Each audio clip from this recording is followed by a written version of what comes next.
Chapter 1536. The second condition. No, but we know there is an exit. Wang Wei looked at Anansi with a look that said, "Are you kidding me? We've been stuck here, with access to limited information," Yahweh complained. True, Wang Wei nodded. If you think about it logically, you'll know there must be an exit. Wang Wei squinted. Grand Dao should have learned of Hongmeng after the observer's transcendence. Even if she controlled herself, she must have been curious after the whole. It's very likely she sent an expedition to learn more, and that's only if she's not aware of her existence in relation to Hongmeng itself. Exactly, Anansi nodded. Since she can leave, you can do the same. We only need you to send us, or even a piece of ourselves, out. Well, color me intrigued, Wang Wei said as he stared at them directly. I don't mind helping you, but what can I get for my service?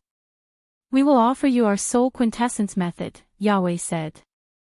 I already have a method that is perfectly suited for me, so yours will only be icing to the cake, Wang Wei said. His words made everyone slightly surprised. They would not be surprised if he had said he had an idea for the way forward. These three expected as much from the people reincarnated from the modern era. However, it was something else to have a completed method. We have also done numerous attempts and calculations for a flesh quintessence method. Well, add all the information, Anansi added. Now, we're talking. However, it's still not enough given what's at stake. It's apparent that you have something on your mind. Why don't you tell us your condition? Yahweh asked. On top of your previous offer, I have 2 conditions. Yahweh was speechless at this brat's greed, while Anansi only smiled. However, no one knew what he was thinking under that approaching visage. Go ahead. You are the god of knowledge, and you have nigh omnipotence ability, or something similar, Wang Wei uttered. In other words, the knowledge you two possessed is unparalleled. I want all of it. Wang Wei had to think of his future wife. Her path was all about knowledge, so he wanted something for her. Of course, hell also benefit immensely. Unfortunately, that's not possible, at least not now, Anansi replied. Why? The method we were offering you was protected by a special method, Yahweh explained. However, if we were to offer you all our knowledge, your fate would be the same as your science and technology world. Yes. That pest Grand Dao would not allow me to leave here with such powerful knowledge, Wang Wei nodded. Unless I can protect it like you do. But you're currently too weak to do such a thing, Anansi finished his thought. I still want this condition, but you can pay when I'm strong enough, Wang Wei compromised. That's fine by us. What's the second condition? Wang Wei became serious. Is this place protected? Don't worry. Even Grand Dao cannot spy in this place, Hongjun reassured. He had used Pangu's remaining power to protect his Purple Heaven Palace. Good. But before I say my condition, I want a binding, existence contract, that you guys won't overreact. Are you serious? No, you seemed serious, Yahweh said. And you only want us not to overreact. Yes, and that goes to you as well, Lord Hongjun. Me too. Well, it seems things are getting interesting, Hongjun smiled before condensing the contract. It was simple since Wang Wei only wanted them to listen to him and not attack. After everyone signed, he did not utter his condition out loud but sent it into their mind through divine sense. Their expressions changed. All three accidentally revealed their aura, which almost crushed Wang Wei's projection. In fact, if not for the protection of Hongjun's Purple Heaven Palace, the aura would have leaked, causing chaos to the entire prehistoric world. You! Yahweh said. That is a taboo topic for us, Anansi said with an unpleasant face. Those are my terms. Accept or no deal, Wang Wei said calmly. Hongjun summoned a pot of tea and sipped it to calm down. Sometimes, being too smart is not a good thing, he warned. I'm well aware of the burden of knowledge, Wang Wei replied. You know that we might not be able to convince them, Anansi said. Are you really entertaining this? Yahweh asked. Some things have to be faced sooner or later, Anansi sighed. I understand this, Wang Wei said. As long as you try. The three groaned simultaneously. Fine, Anansi was the first to relent. However, the other had reservations. Once we escape, we'll have to confront this uncomfortable truth, Anansi persuaded. Hongjun can wait until he transcends, but he also cannot escape. Might as well try to help him. Maybe he will introduce a new variable. Alright, Yahweh resigned to his fate, and Hongjun only nodded.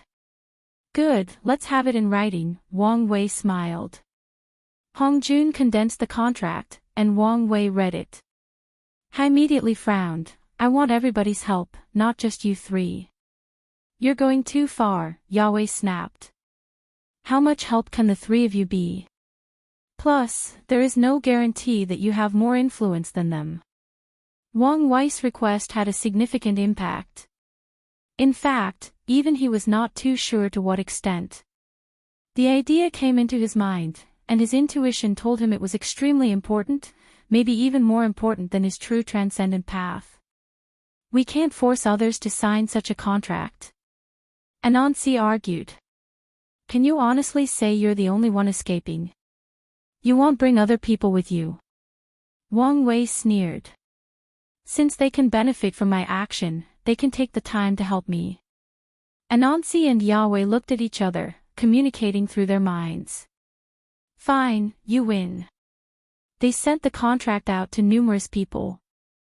From Hongjun's disciples, their descendants, and close friends, to Anansi and Yahweh's pantheon, to other powerful entities with origin or connection to Earth. Everyone received the contract. They all had the same initial reaction as the three before signing the contract with gritted teeth. However, most of these people deleted or sealed their memories of this encounter to deal with the existential crisis. Wang Wei received a contract with hundreds of names, all of whom are big shots from mythology, stories, or religions. He clicked his tongue in wonder before signing his name. Even as a projection, the process was binding since it was tied to his existence. Pleasure to do business with all of you, Wang Wei said as he reached out for a handshake, but everyone gave him a side eye. No need to be mean, he uttered. Yahweh snorted coldly before teleporting away, leaving a talisman glowing with golden light. Anansi sighed. Usually on the other side, looking at the aggrieved individuals. He shook his head before teleporting away, also leaving a talisman. Wang Wei smiled sheepishly before taking the talismans and absorbing the information. He immediately had a terrible headache. The pain was so intense, and it was unlike anything he had faced before. How petty, he muttered with a slight groan. He now had 2 more soul quintessence methods in his mind, along with enough knowledge to raise his flesh quintessence method to 60%. Wang Chong will love this information, Wang Wei thought. He did not know whether the latter had finished his retreat, but with this information, he expected him to return immediately. Do you want to see your parents now? Hongjun asked. Lord Hongjun, even you no longer welcome me, Wang Wei said in an aggrieved voice. He could feel the latter's hint that he should leave. However, he had many questions he still wanted to ask.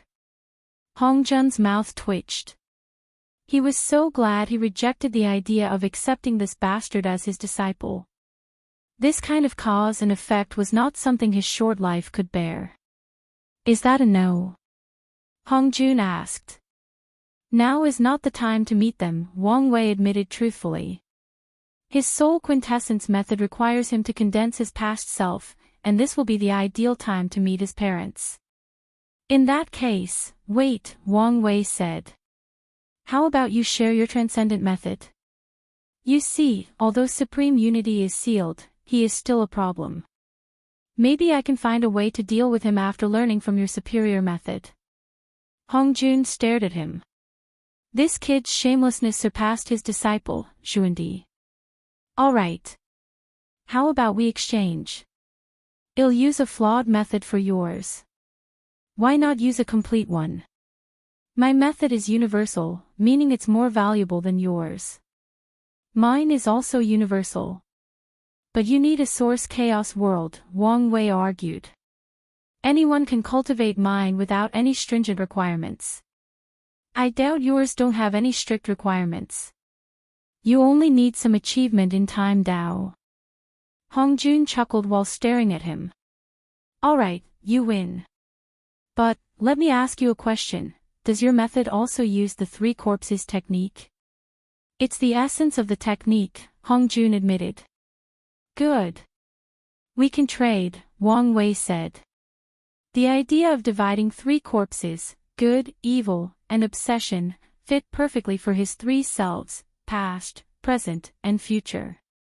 If you find any errors, ads pop up, ads redirect, broken links, non-standard content, etc., please let us know to report so we can fix it as soon as possible. Chapter 1537 A peak of the highest level. Hongjun calmly watched Wang Wei's projection disappear. He continued drinking his tea while in deep thought. Today's event was clear in his mind. This was not what was supposed to go, Anansi said as he reappeared in the room. That kid is dangerous, Yahweh said. Are you sure we can rely on him? He did not fully believe in the existence contract. After seeing what Wang Wei was capable of, he would not be surprised if the latter found a loophole. Do we have another choice? Anansi said. Ingzheng was a disappointment, and the other three, despite being years ahead of him, Wang Wei has nearly caught up to them. More importantly, it's the all-heaven fate calamity.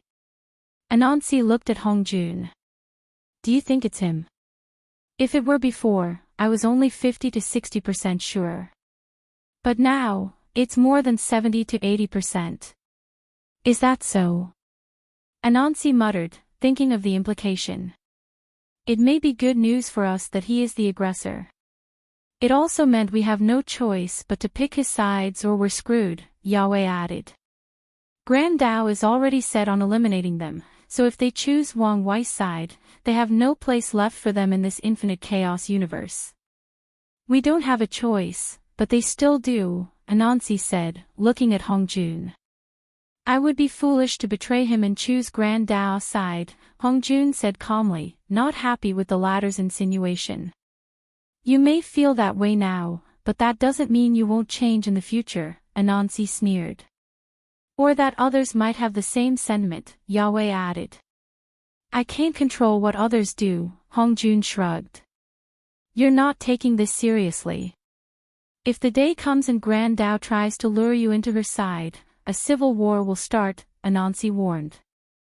Other race powerhouses cannot leave the prehistoric world, meaning they will have no choice but to choose the Mad Emperor in the prophecy.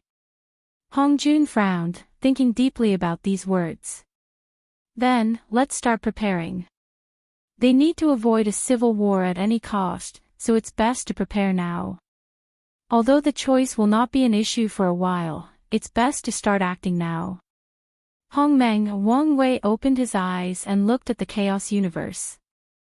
Then, he started laughing out loud. I have to give credit to myself. I can't believe he figured it out on his own, with so little information, Wu Hong said. This version of yourself is indeed the best so far. Indeed. But he's still a little naive. Let's help him, Wang Wei said as he snapped his finger, supplementing the idea that Wang Wei had when he was asking for his second condition. You're going to pay for that, Wu Hong said. It's worth it, Wang Wei smiled. Do you think they will help us? Wu Hong asked. She was worried they would stop the plan instead of helping. Why not? These people are as ambitious as we are. They've been searching for a way forward even longer than we have. Now, they have a guinea pig to show the way forward. Why wouldn't they help? Wang Wei smiled. Maybe, Wu Hong muttered. Is something wrong? Are you sure about this plan? You are doubting things now. Wang Wei said with a wry smile. I'm not doubting it, but I just think we could be more conservative. You could try the 8th transition first before proceeding with the 9th transition. Wang Wei was quiet. He understood her worries. If his plan works, he will achieve 2 transitions together, immediately reaching the level of the 5 supremes. However, this plan is risky. Wang Wei sighed. We've discussed this before and I have already set things in motion. It's too late to have regrets or worries. Anyway, the worst that will happen is I will be sealed for a while and you'll be alone.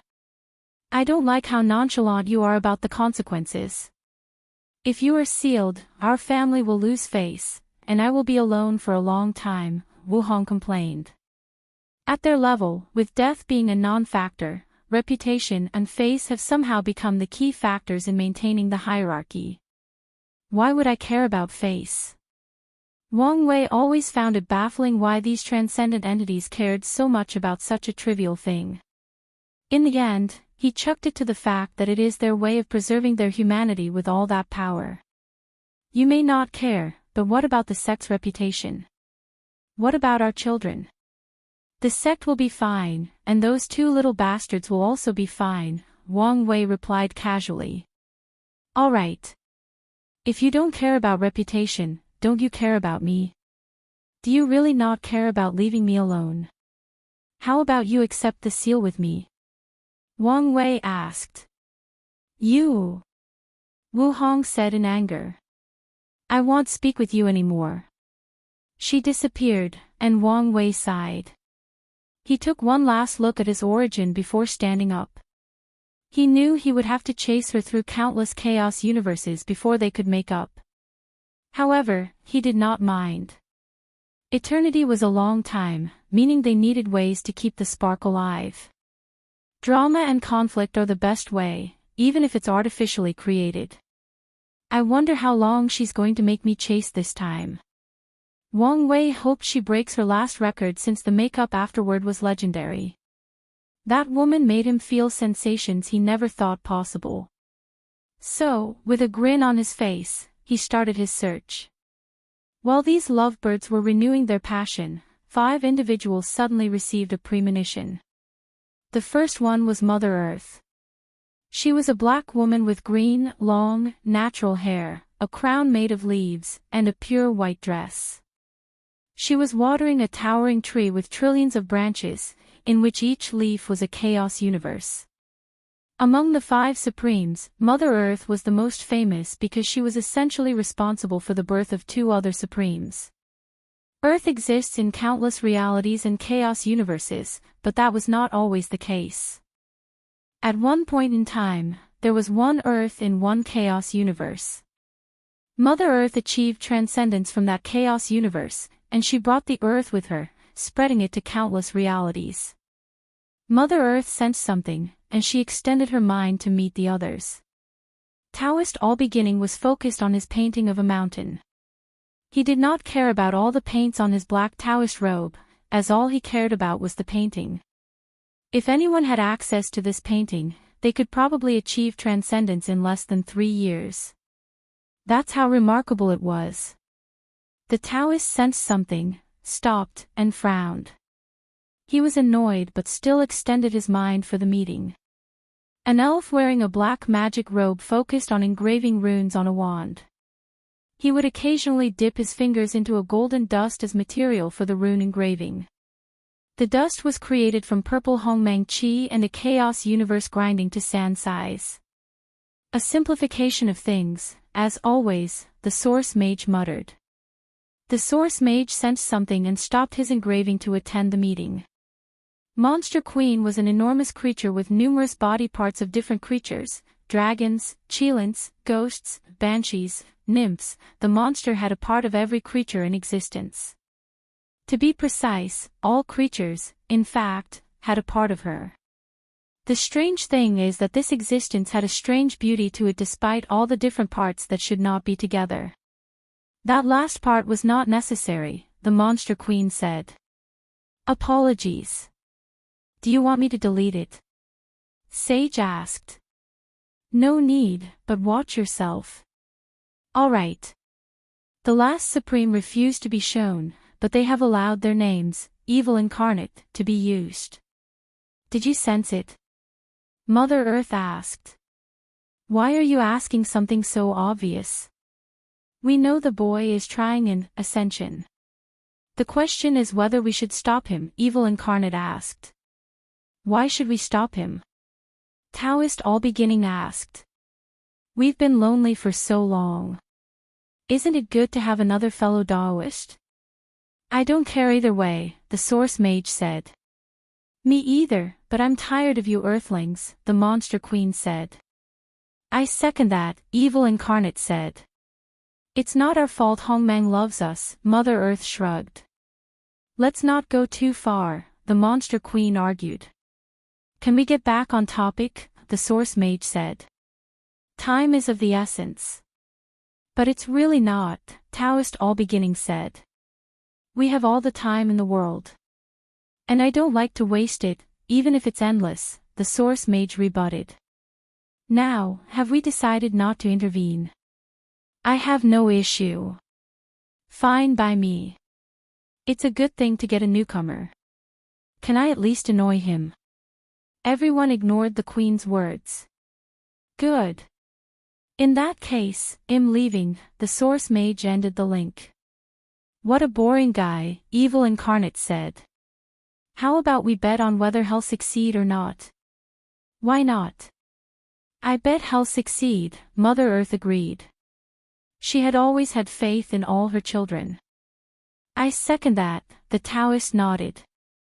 We can't all agree, so I said he fails miserably and is humiliated, the Monster Queen said. I also bet he's going to fail, Evil Incarnate said. He's too ambitious. He should have done things slowly. Alright, what are we betting? Mother Earth asked. I want the root of your Earth Source tree, the Monster Queen said. In that case, I want your source blood. Deal. The Taoist looked at Evil Incarnate. Do you want such high stakes? Why not? Alright. If you find any errors, ads pop up, ads redirect, broken links, non-standard content, etc., please let us know to report so we can fix it as soon as possible. Chapter 1538 The framework expands. Wang Wei opened his eyes and exhaled deeply. He took a moment to review the conversations he had with the three of them. He did not miss a second word, a single micro-expression, or even a second body movement. Wang Wei microanalyzed every aspect of that meeting to ensure he did not miss anything. I need to discuss this with the wife, he muttered. He stood up while checking how much time had passed. Is there less than 1 year until the Grand Assembly? An interesting time difference. His conversation with these people was not even an hour, but more than 1,000 years had passed. Wang Wei teleported outside, calculating how long he spent in retreat. He first spent 70,000 yuan epoch in his first retreat before meeting Mithraea. Their discussion took only 500,000 years, and Wang Wei had to retreat again. Now, he has spent another 30,000 yuan epoch. It's not that bad, he thought before walking toward Wu Hong's workroom. As he approached, the twins had just left the room, running into him. Their bodies stiffened for a second before saying, "Congratulations on your retreat, Uncle Master." Wang Wei smiled smugly. "Thank you, and congratulations on becoming primals. Master told us you contributed to our success, so we would like to thank you," Song Jiang said. He waited for his sister to say something, but her mouth was quieter than a mouse trying to sneak food. So, he had to elbow her. "Yes. If not for your nurture core, who knows how long it would have taken us to reach that level," Song Lulu said with a forced smile. "No need to thank me. Your accomplishments are the result of your talent, hard work, and your master's unrelenting effort," Wang Wei said. He knew that he had mostly accelerated their progress, but most of it was due to their own effort. Well, I'm sure you're busy. You'll go see your master," Wang Wei waved before walking inside. He saw Wu Hong surrounded by scrolls and jade talismans, reviewing papers and signing orders. He was immediately distracted by her unparalleled beauty. He was about to ask her to roleplay as a hardcore CEO with glasses, and he would be her secretary, with whom she was having an affair. However, he was immediately distracted by her aura. Your aura, have you completed the 13 Transcendent Foundation? Wu Hong replied without raising her head. There wasn't enough time, so I've only condensed the spirit seed. Wang Wei immediately frowned. Can you stop the process of foundation re-establishment? With the right trick, it's possible. The backlash. More pain. Then, it wasn't wise to risk it, Wang Wei said. He did not want her to suffer. The Grand Assembly is important, and I couldn't waste time waiting for its arrival. Wang Wei sighed. He found a seat next to her and prepared tea and snacks, waiting until she finished all her paperwork. The process took more than an hour, a sign of her workload. Why are you so busy all of a sudden? Don't you have a continent lord to do all the bureaucratic work? We have entered war mode, and I need things to be perfect, Wu Hong said as she drank her tea and snack. This is not bad. You made it. It's one of the recipes from the Hui clan, Wang Wei replied. He once invested in a man named Hui Mengwei and even sent the latter to study under Chen Xilan's teacher. It's a decent recipe, Wu Hong praised as she finished her snack. Your aura is also different. I reckon the results of your retreat were satisfactory. Oh, you have no idea, Wang Wei said before telling her everything that happened, except about his second condition. It's not that Wang Wei did not trust her, but he did not want information to be revealed. He was more confident that the situation of the prehistoric world was better equipped to hide the information from Grand Dao. Wu Hong listened attentively without commenting, and when he finished, she muttered, "So, it's true." "What is?" "I heard rumors that there were hidden grand constructs, and one of them was the Hall of Records, said to contain all the knowledge, truth, prophecies, and secrets of the world. From your story, it's like Grand Dao used the Observer's record to create the Grand Dao source that contained all laws, and the Hall of Records to contain information." Now that you mention this, I thought of something, Wang Wei said. The 5 supreme outlaw Daos each have a grand construct except for creation, destruction, and heaven. However, we know destruction might still exist in the form of a battle puppet or something. But the Hall of Records may be the construct for Heaven Dao. The pool of creation, Wu Hong suddenly said with brilliant eyes. I once read that term on a parchment. Ever since, I've been trying to understand what it was. Now, I'm sure it's the grand construct for creation Dao. It's very likely that the general, destruction, was also turned into a construct after building primordial chaos and the grand Dao source. Do you think the grand mist wool is connected to the pool of creation? Although the source of energy for the mist comes from the source chi space, Wang Wei commented. Everything is connected, so it's possible, Wu Hong nodded. True. Speaking of the source chi space, Hongjun never mentioned when it was created. Do you think it came later? Definitely. Its purpose is not just about sharing energy with different worlds, but also about resource management. So, if I had to guess, Grand Dao created the space after the Essence Age to prevent cultivators from using too much power, Wu Hong analyzed. True. What about the Cardinal and the Tribunal? Do you think they existed before or after the Essence Age? It doesn't have to be either or. Grand Dao probably had the concept of the Tribunal during the Essence Age, and only completed it afterward. By that logic, the Source Chi Cardinal is the youngest. However, that does not truly matter, Wang Wei said with squinted eyes. The real question is whether there are cardinals or people in control of these hidden constructs. After seeing what happened with the Observer, I doubt Grand Dao would grant anyone full control of all the world's secrets, even if she had already separated the law aspect from the Hall of Records. The power of destruction is the sharpest stick in her hands, so that only leaves the pool of creation, Wang Wei muttered. The idea that there might be a hidden cardinal had numerous implications, especially with how the world is about to drastically change in the transcendent age. So, the two chose to make a mental note of this possibility. What do you think caused Panga to choose this path? Wu Hong asked. Do you think his personality has always been this dark and he's been hiding it for so long? Or do you think something changed him? I think he was indeed a kind soul. Are you saying that with something to back it up, or is there some bias involved? She asked. No bias. My thinking is that it would be challenging to perfectly hide from someone as conniving as Hong Jun, especially when the latter was the Destiny Chaos God. That's fair. So, what do you think happened to him? The answer is kind of obvious if you think about it logically, Wang Wei said. For Panga to do all he did, he must have been a very powerful third-step Dao quintessence cultivator, and by that point, there is only one thing that could influence him. Perfection, Wu Hong uttered.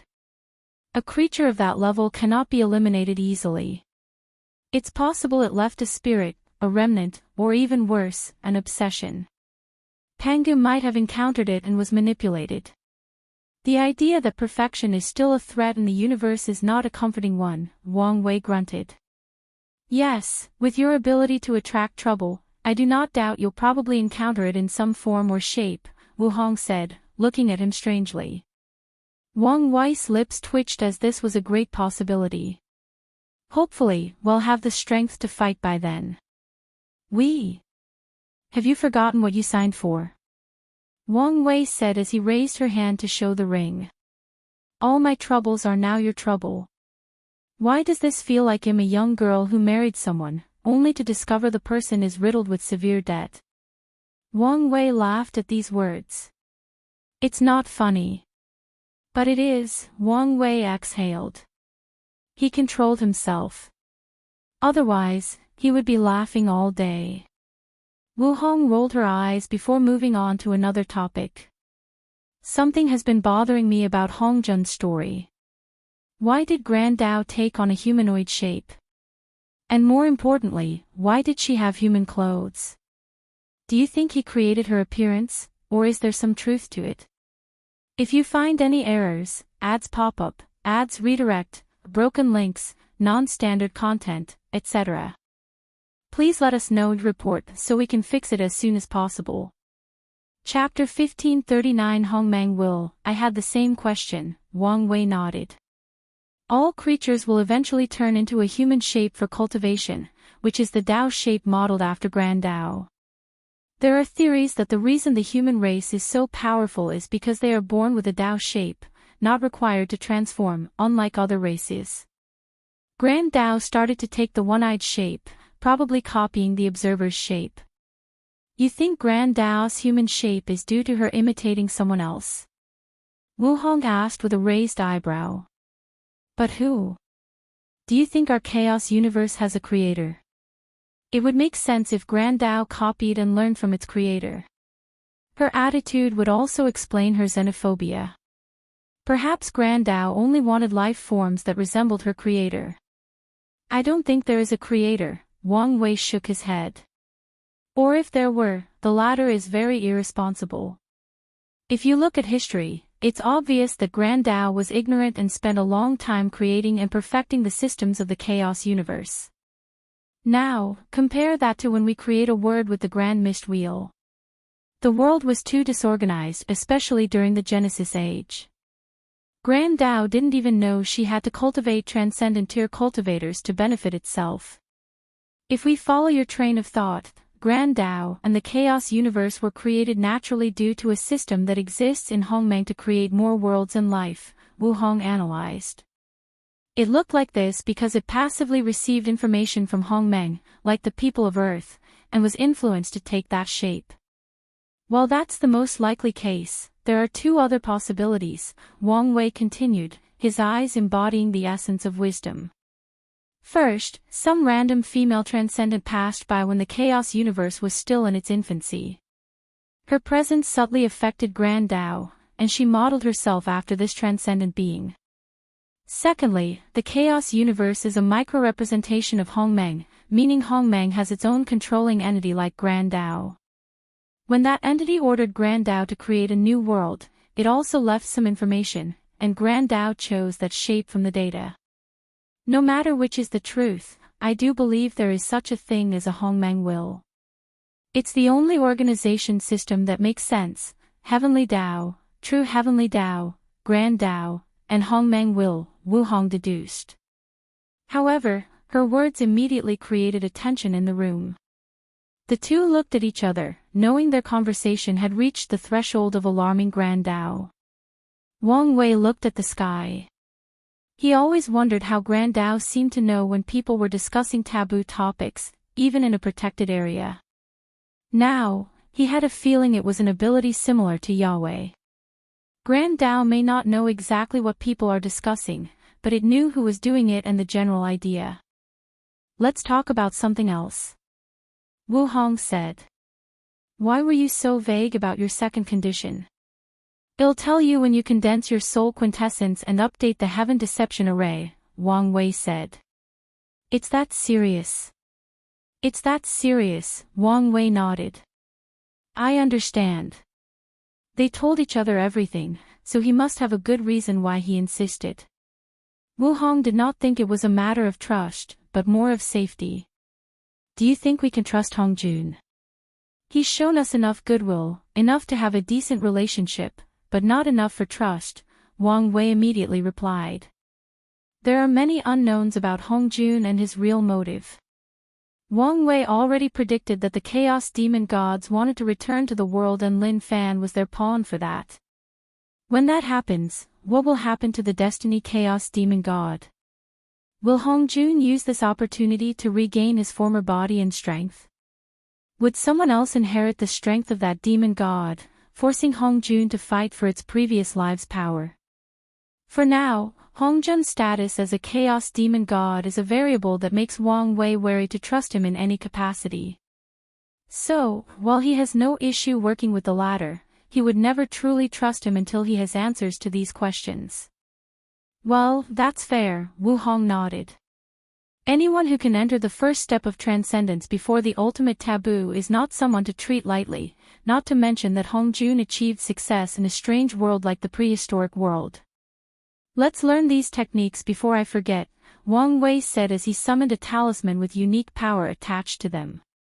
They then used their divine sense to memorize the technique inside. Meanwhile, Wang Wei connected to her soul and shared the other two methods with her. It's a lot, Wang Wei complained. No transcendent technique was simple, and even memorizing these techniques could put a burden on a paragon soul.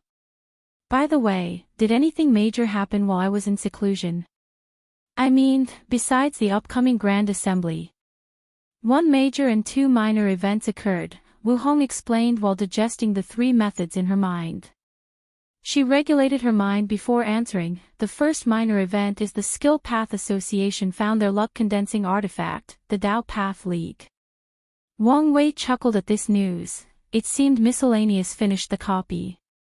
The second event is that news about the exchange scroll was leaked. From our side or Kong? Wang Wei asked with a frown.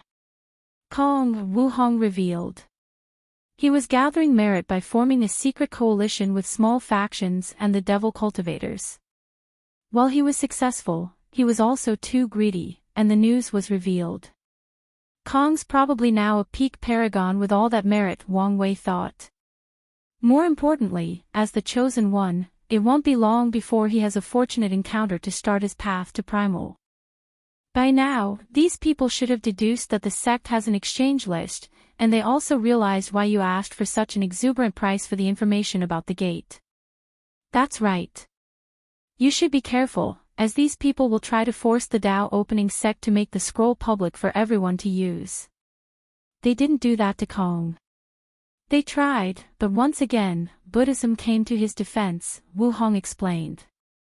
As expected as the protagonist, the top dog is already protecting him, Wang Wei commented with a chuckle. Kong did a great job by building the coalition with small factions, deepening his academy's foundation. However, it was stupid of him to make such a grand mistake by revealing such information. Wu Hong looked at him strangely. Why are you so calm about this information? You should understand that if the majority votes for the Dao opening sect to hand over the scroll, there is nothing you can do to stop it, unless you can fight everyone, or get Mithraia's support. It won't get to that point, Wang Wei said calmly. Wu Hong looked at him, and a flash of understanding glistened in her eyes. You think Heavenly Dao will make the exchange list official at the assembly? It's the perfect time and place, isn't it? Wang Wei smiled. The exchange list was for everyone to benefit and prepare for the disaster. Now that the previous and current chosen one have already benefited, it's time for everybody else to have access. That is the best move true Heavenly Dao can make right now, Wu Hong nodded. What was the major news you mentioned? News about the Quintessence realm has already spread among paragons, Wu Hong revealed. And there are titles with the respective realms. Oh. First step is called Primordial Chaos Saint or just Primordial Saint. Saint, huh? Wang Wei muttered. He could not help but think that the name was chosen because of the prehistoric world. There are many systems with saint in their cultivation name, but in the prehistoric world, that name is reserved for the people who stand at the top of the pyramid. Was the name chosen to symbolize that they were now the peak of the primordial chaos? Probably, Wu Hong nodded. She was not entirely sure about these names, as she had not been part of the meeting that decided them. The second step is called Tribunal Saint, probably chosen in order not to piss off the cardinals. Wang Wei nodded. It could also mean that the second step is on par with the cardinal. Then, it would be the same for the third step as they are called Grand Dao Saint. A being on par with Grand Dao, Wang Wei muttered. Hongjun used that name to describe Pangus realm. Wait, who decided these names anyway? A group of primordial saints had a meeting, and from what I hear, 2 tribunal saints from the primeval body mansion and the Desire Heart Palace revealed their presence and acknowledged these titles. The transcendent age is coming. It makes sense that these factions wanted to show their presence to warn others. They probably wanted the luck and destiny for naming these realms, Wu Hong added, and Wang Wei agreed. If you find any errors, ads pop up, ads redirect, broken links, non-standard content, etc., please let us know to report so we can fix it as soon as possible. Chapter 1540 The deal is completed, the transcendent age is taking shape rapidly. I feel we should accelerate our preparations, Wang Wei sighed. He then suddenly remembered something. How is your recruitment of Sun Junyao? He wanted his wife to have a transcendent tier talent to boost the strength of the Origin Seal continent. She's almost convinced, but it seems she has some reservations after knowing our relationship, Wu Hong replied truthfully. Reservation?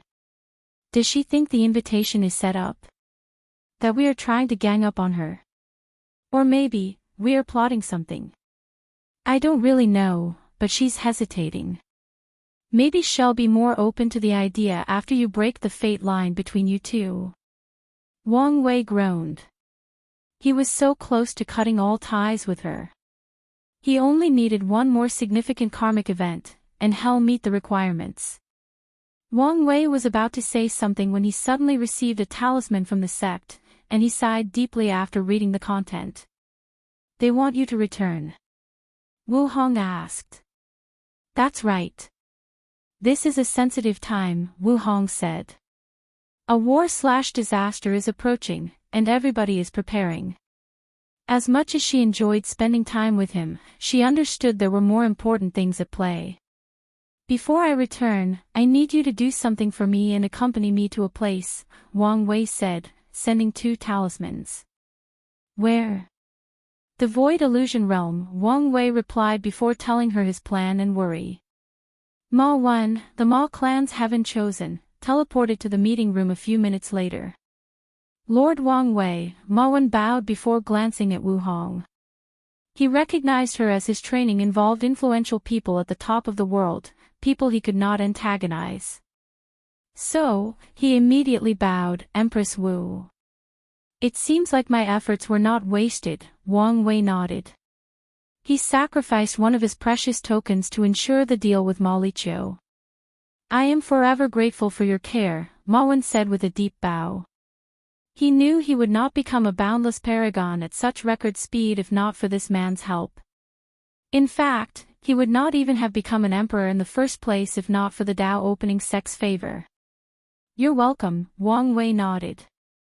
By the way, why can't I sense your companion's karma? He still remembered that competitive girl, Ma Honghua. She's dead, Ma Wen answered, his voice with a tinge of somberness. Oh. She couldn't accept her fate and rushed to break through. She didn't make it through the immeasurable tribulation. It seems your Ma clan's destiny is nowhere near recovered.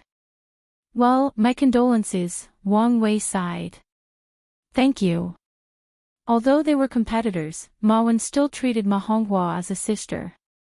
He believed that together, they could revive the Ma clan to its former glory. Unfortunately, that dream is now a fleeting shadow. It's your turn, Wang Wei motioned to his fiancée. Wu Hong nodded before uttering, don't resist. She condensed a blue light on her palm before fusing it into Ma Wen's body. The latter wanted to resist, but he did not dare move. He understood that his strength was nothing compared to these two, and any sudden reaction might cause his doom. All right, let's go. Wang Wei teleported the two of them to the inner area of the void illusion realm while Wu Hong secretly followed. As he looked at the barrier blocking his path for endless soul energy, he said, You understand that nothing is free in the cultivation world. I know. Ma Wen understood this truth. A sect like the Dao opening will not randomly select a declining family and spend all that time and effort to raise them for no reason. So, he's been preparing himself for when the foot eventually drops. I made a bargain with one of your ancestors. They'll cultivate a paragon for your clan, and in return, they will compensate me. Now is the time to get my reward. Wang Wei motioned for Ma Wen to approach the barrier, and after a deep breath, the young man took an enormous stride forward. The shield immediately started scanning his body, and after detecting his realm and bloodline, the barrier slowly disintegrated, and Ma Wen disappeared. Wang Wei rushed in, almost salivating at the endless pure soul energy in all states of matter. However, his joyous mood was quickly dampened after scanning the area with his divine sense. Ma Liqiu, do you think I'm a joke? His voice echoed in the void, but no one answered him. I've done the calculations, and even by the worst estimate, you've only left me with 40% of the soul energy gathered. Wang Wei did the calculations, deducing from Ma Liqiu's era and to the present how much soul energy there should be. I understand wanting to leave some for your resurrection, but I want at least 90% of the reserve. No one answered Wang Wei. It was as if he was speaking to the void. Since you want to do this the hard way, that's what we'll do. He snapped his finger, and an unconscious Ma Wen appeared before him, floating in the air. He snapped his finger again, and numerous symbols spread to every corner of Ma Wen's body. Wang Wei did not utter a word, and as expected, someone showed up before him a few seconds later. He watched as a beautiful woman clad in all white, with golden hair floating with the non-existent wing. Are you the void illusion realm spirit? That's right. You can call me Zhenshi. Then, you should know what I want. Zhenshi looked at Wang Wei's face before looking at Ma Wen.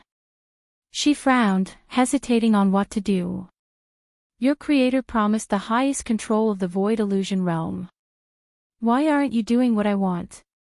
Wang Wei asked, directly staring at her. All right, but please unseal young Ma Wen.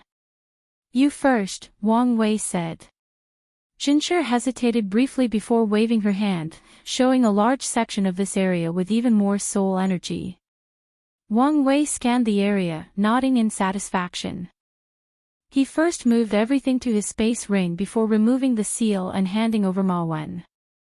Zhenshi checked on the young Ma clan leader before teleporting him to an unknown location. She then looked at and bowed, "Master." Wang Wei did not answer. Instead, he condensed numerous strings that sealed her. "What do you think?" "This place is well crafted," Wu Hong commented as she appeared next to him. That Maliki woman, she was not only well accomplished in illusion Dao, but also in rune and array. I've only seen ancient runes used at such a high level only a few times. A pair of rune goggles appeared around Wu Hong's eyes as she observed her surroundings. The most interesting thing is that she's invented her own rune system. I'm guessing there are benefits to doing so. Many, Wu Hong nodded.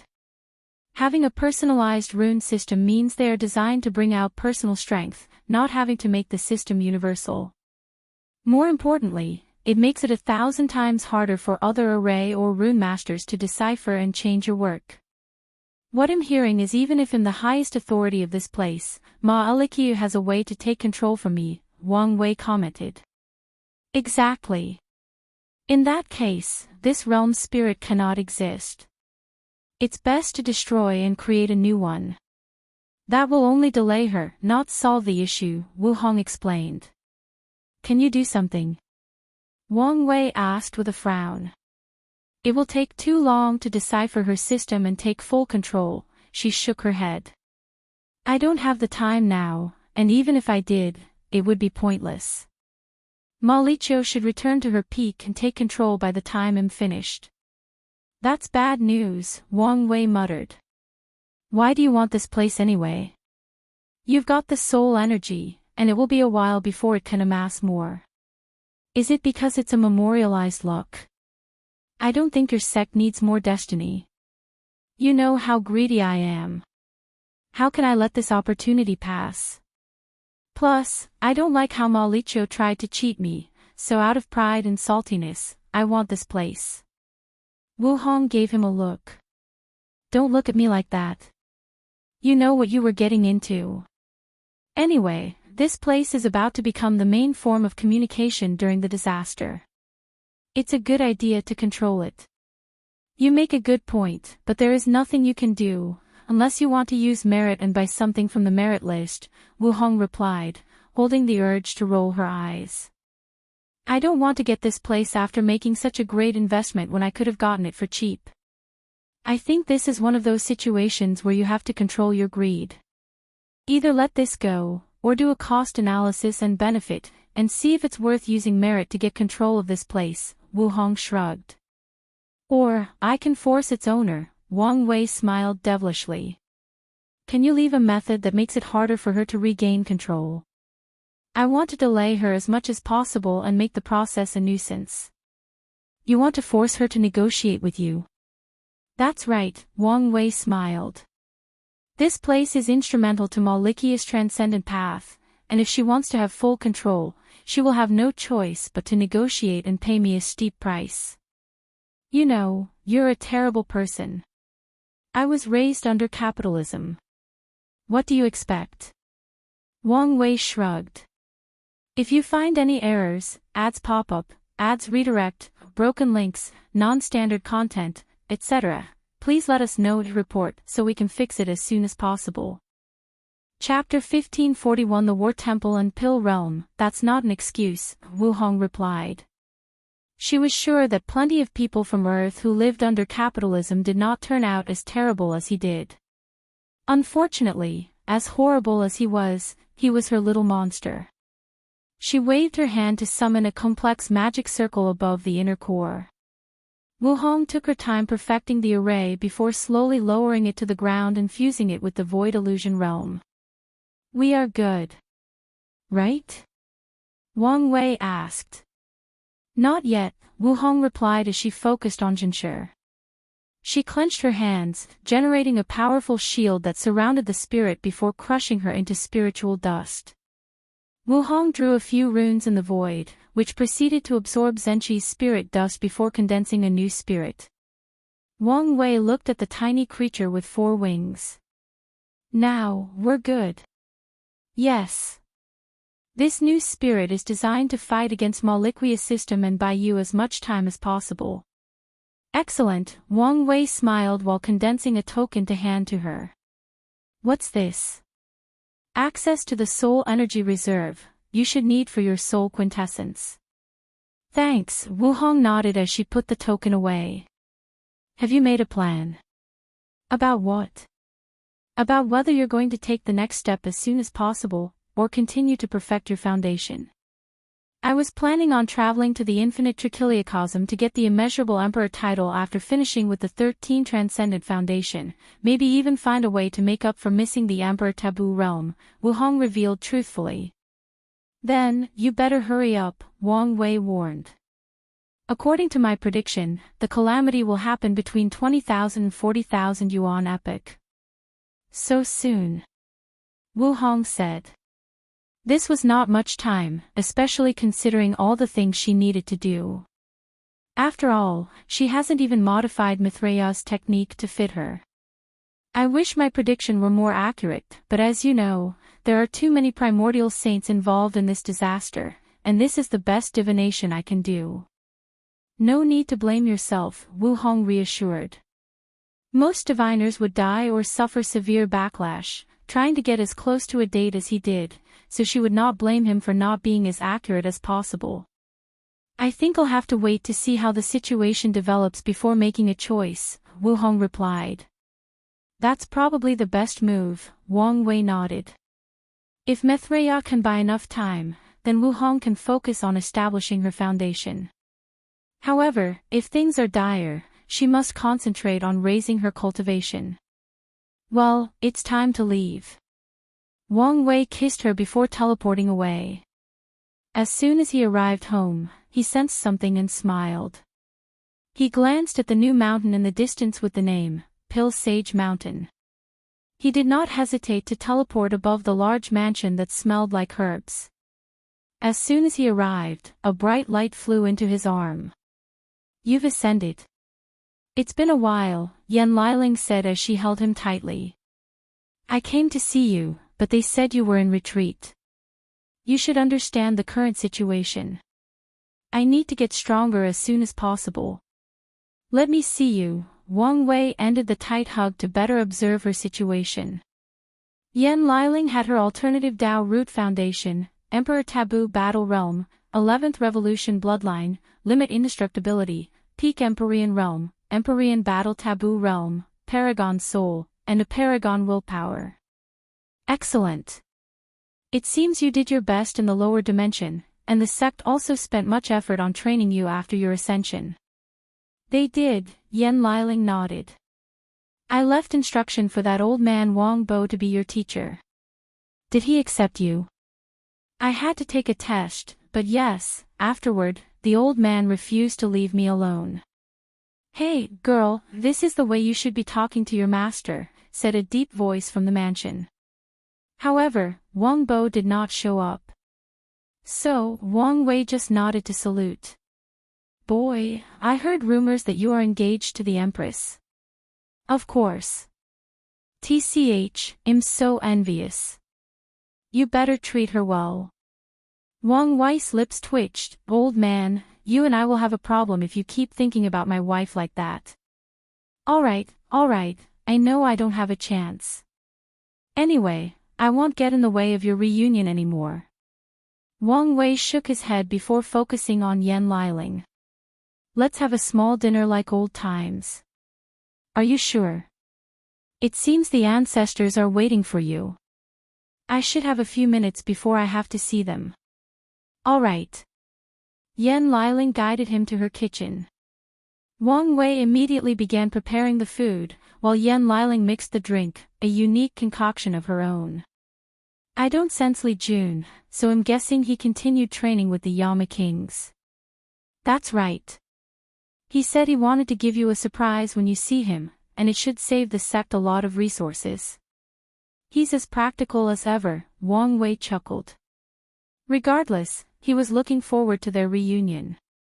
How was your reign? I think it was great, Yan Liling answered. Junior built the War Temple as his legacy. He gained permission from the Yama Kings to summon projections of talented emperors from other Chaos worlds. His temple was even more popular than the Dream World's battle tower. That's a great idea. The lower dimension talent will now have a much larger talent pool to compete against, Wang Wei praised. But why are you giving me this strange look? Well, the War Temple doesn't just allow people to fight against the imprints of foreign great emperors. They can also use the imprints of other emperors. I'm guessing that Di Tian and I were at the top. Wang Wei said. Although imprints cannot fully represent an emperor's power, it's close enough to determine the difference in strength. At first, that was true, but not long afterward, two anomalies showed up, Yan Liling explained. The first one was someone called Tian Xian. He defeated Di Tian's imprint after a long battle, but lost to you. However, someone called Heavenly Book defeated both Di Tian and Tian Xian, and tied with you. Wang Wei squinted. It was a great shock to the lower dimension. No one thought someone rivaling you would exist, and people talked about it, well, until we ascended, Yan Liling continued. However, there is more. Oh. Juno revealed the imprint was based on outdated information. The owner did not authorize the utilization of all his strength to protect his information. Interesting, Wang Wei muttered. He was not too surprised by this news. Based on Emperor Jiao's cultivation, he had deduced that the Heavenly Book was an extreme version of Di Tian. The madman has most likely reincarnated and become an eternal emperor 9 times as a form of Transcendent Foundation. In fact, Wang Wei even believed that the latter has cultivated to the peak of the Paragon realm 9 times, achieving an even more advanced form of Transcendent Foundation technique. As such, he would not be surprised if Heavenly Book were more powerful than he is an emperor. Are you alright? Of course. No need to lie, Yan Liling said. I know you, and the way you reacted tells me you know who Heavenly Book is, and he may even be an enemy. He's just someone who's been lurking around me with an unknown purpose.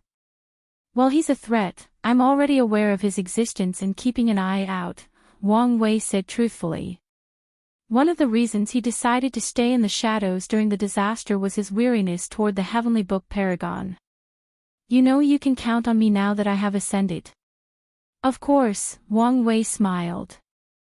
Yan Liling will be an immense help once her cultivation reaches the peak, or even when she becomes a primal. Good, she nodded. What was your legacy? Wang Wei asked, moving on from the previous topic. The pill realm, she explained. I used Juner's help to gain access to the imprint of foreign pill refiners. Then, I condensed them into phantoms or remnants for people to learn or compete against. However, that's not the primary objective of my legacy. The phantoms have sentience, like spirits, and they have been tasked to ensure the prosperity of Pill Dao in the lower dimension. In what ways? Can they create pill formulas? Improve runes or even create a new universal rune system? Or do they just condense the luck of Pill Dao? They do everything you said and more, Yan Liling said with a smug look. That is indeed brilliant, Wang Wei nodded. Yan Liling hasn't realized it yet, but her legacy is the perfect prototype for her Dao quintessence. Once she reaches that level, she can just copy it or, even better, just absorb that prototype and upgrade it. If you find any errors, ads pop up, ads redirect, broken links, non-standard content, etc. Please let us know and report so we can fix it as soon as possible. Chapter 1542 Elder Ceremony. For the next half hour, the two talked, ate, and drank. Yan Liling did most of the talking, recounting everything that Wang Wei missed in the lower dimension. It appears the lower dimension is finally reaping the benefit of the First Origin War, Wang Wei commented. Finally. Hasn't it always been benefiting? Yan Liling asked. A part of her training was history and learning the secrets of the world, so she knew the significant events of the upper dimension and their overall impact on the world, and even the chaos universe. Think about it carefully. Before I came, the number of Eterna in power was pitifully low, with no world having double digits of Eternals. If the lower dimension was the destiny center after the first origin war, why was such a small number of Eternals produced compared to the upper dimension? I figured it was a matter of quality over quantity, Yen Liling said. It was. That destiny allowed people like the ancestors, Empress Wu, and many other Eternals to prosper and change the world. However, so now, destiny is manifesting in another form. Quantity. Yes and no. The Forerunners have perfected the destiny and improved upon it. They showed the world it was a wise move to give control of the upper dimension to people from the lower dimension. Now, with the improved destiny, the lower dimension can now create both quantity and quality of cultivators, of eternal emperors, Wang Wei analyzed. That would explain why the Heavenly Emperor was so prosperous even after 33 generations, with no signs of slowing down, Yen Liling nodded. Exactly, Wang Wei nodded.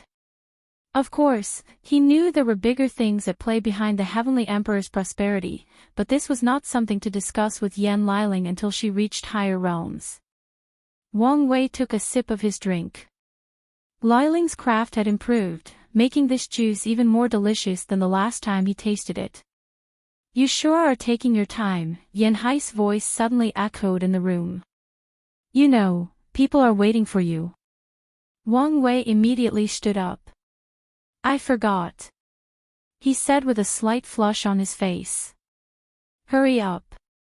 I'm coming, Wang Wei said before summoning a token to give to Yen Liling. Time is running out, so you must become a paragon as soon as possible, and this token is a shortcut.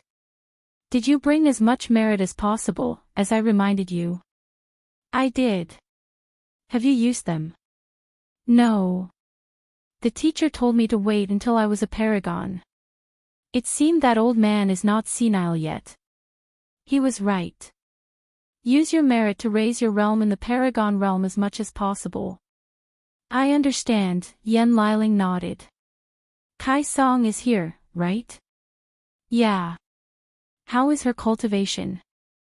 Same cultivation and achievements, but her foundation is a little deeper since she ascended first, Yen Liling replied truthfully. That's good to hear. This token is for her. Don't you want to see her? Yen Liling knew her big brother had great plans for Kai Song, so she encouraged him to establish a deeper bond. We can talk afterward, Wang Wei said. It would be best not to waste time and focus on the upcoming Grand Assembly. He had a feeling great things were about to happen during that meeting. If you say so.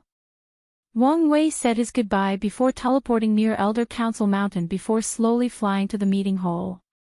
Everyone was here, waiting for him, and as soon as he arrived, Wang Wei noticed three things. First, only 3 of the ancestors showed up. Second, there were 3 new seats on the front beside his, signifying 3 new peak paragons. More importantly, there was a new seat in the ancestor side, indicating a new primal. He observed the person and recognized it as Yen Shurong.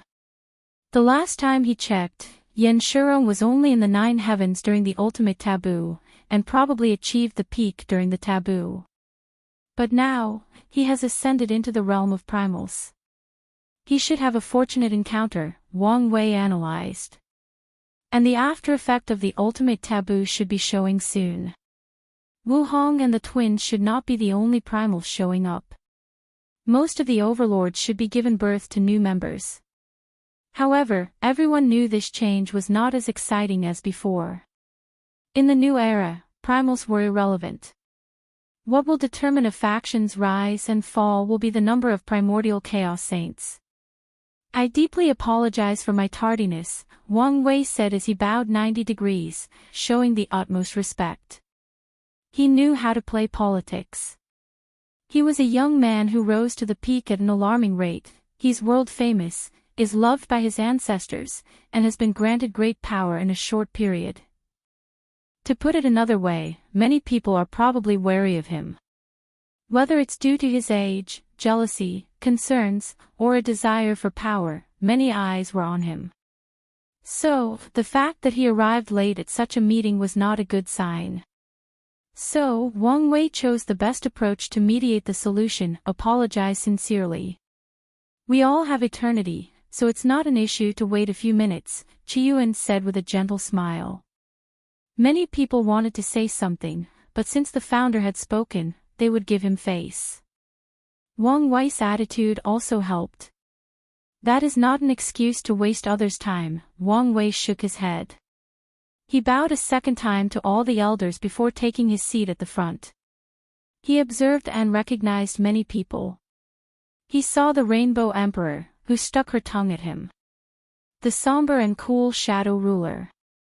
The miscellaneous Emperor with his scholarly aura. The Turtle Shell Emperor, who was not wearing his shell, but had designed it on his blue robe. The latter nodded to him before continuing to flirt with an elder in the back row. Hell Judgment had his eyes closed, it's apparent he was a loner. The first order of business is about your elder ceremony, Qiyuan continued. Although it's a tedious process, it involves the luck and destiny of the sect, so this must be done.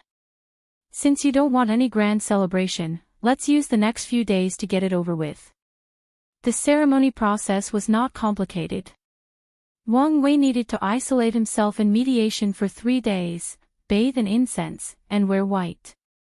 Then, he would salute a white altar with many of the elders as witnesses. As soon as Wang Wei finished praying at the altar, the sky changed. The sect's Chi-Luck dragon, a grand and noble white dragon, manifested between heaven and earth. Such a sight is normal for every ceremony, but what happened next shocked almost everyone. The dragon roared happily to the sky before manifesting grand visions around him. It then flew toward Wang Wei and motioned for him to get up on its head.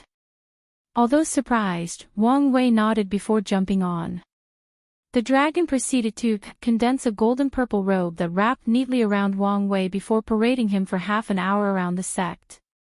Now do you understand why I put so much energy and faith in him? Qiyuan muttered to the other elders with a small smile. Before the meeting, Qiyuan felt the sects acquiring a new source of memorialized luck from Wang Wei's acquisition of the Void Illusion realm. He hid the changes to the sect's luck out of caution and because he wanted to reveal it in the meeting to build momentum for Wang Wei. The elders were at a loss for words.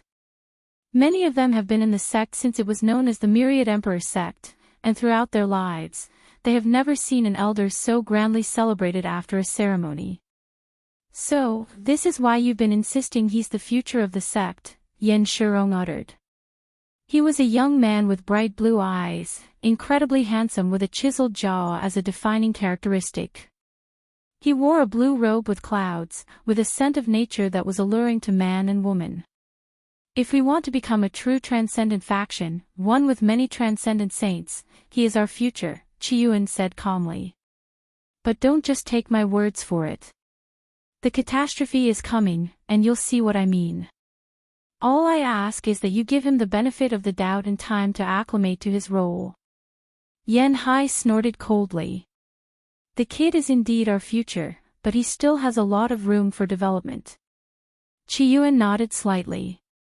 He was a master of politics, so he understood Yan Hai's role to balance his enthusiastic support of Wang Wei. Ultimately, politics is a strategic game, and the 3 siblings have been playing longer than most of these elders have been alive.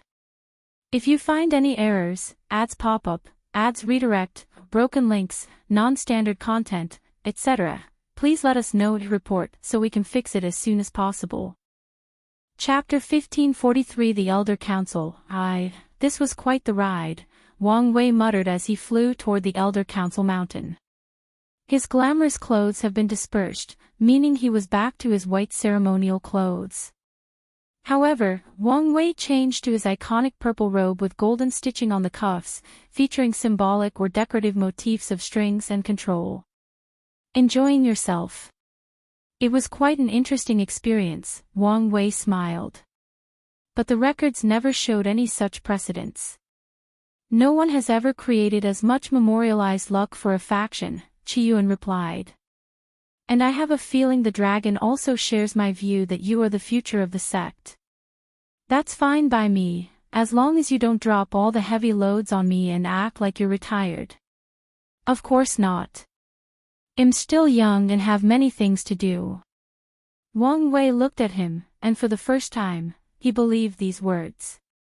It seemed that Qi Yuan had worked out whatever spiritual crisis he was having after the ultimate taboo. Alright, let's get started. Everyone returned to the meeting room and took their position. Our first order of business is the Void Illusion Realm, Qi Yuan continued. Grand Elder Wang Wei has recently acquired control of this realm, and you can imagine the importance of its acquisition. The disaster is coming, and it should be our main means of communication, someone communicated. We used it during the First and Second Origin War. I don't see why we shouldn't use it again. Now that we control it, we will have more power during the assembly. Forget about the power, said Grand Elder Li Xingzong, the former patriarch of the Li clan. We should be worrying about security. What do you mean? In the previous wars, we didn't have to worry about the enemy taking control of the Void Illusion Realm. However, with primordial saints existing and probably participating in the disaster, this should be a major concern. I didn't think of that. But can we even ensure adequate protection? Do we need to rely on Buddhism for this matter? If we do, we will have to share control of the realm with them. Should we be worrying about such a minor matter? A disaster is coming, and we don't even know if we'll survive. Our priority should be our safety, not power or control.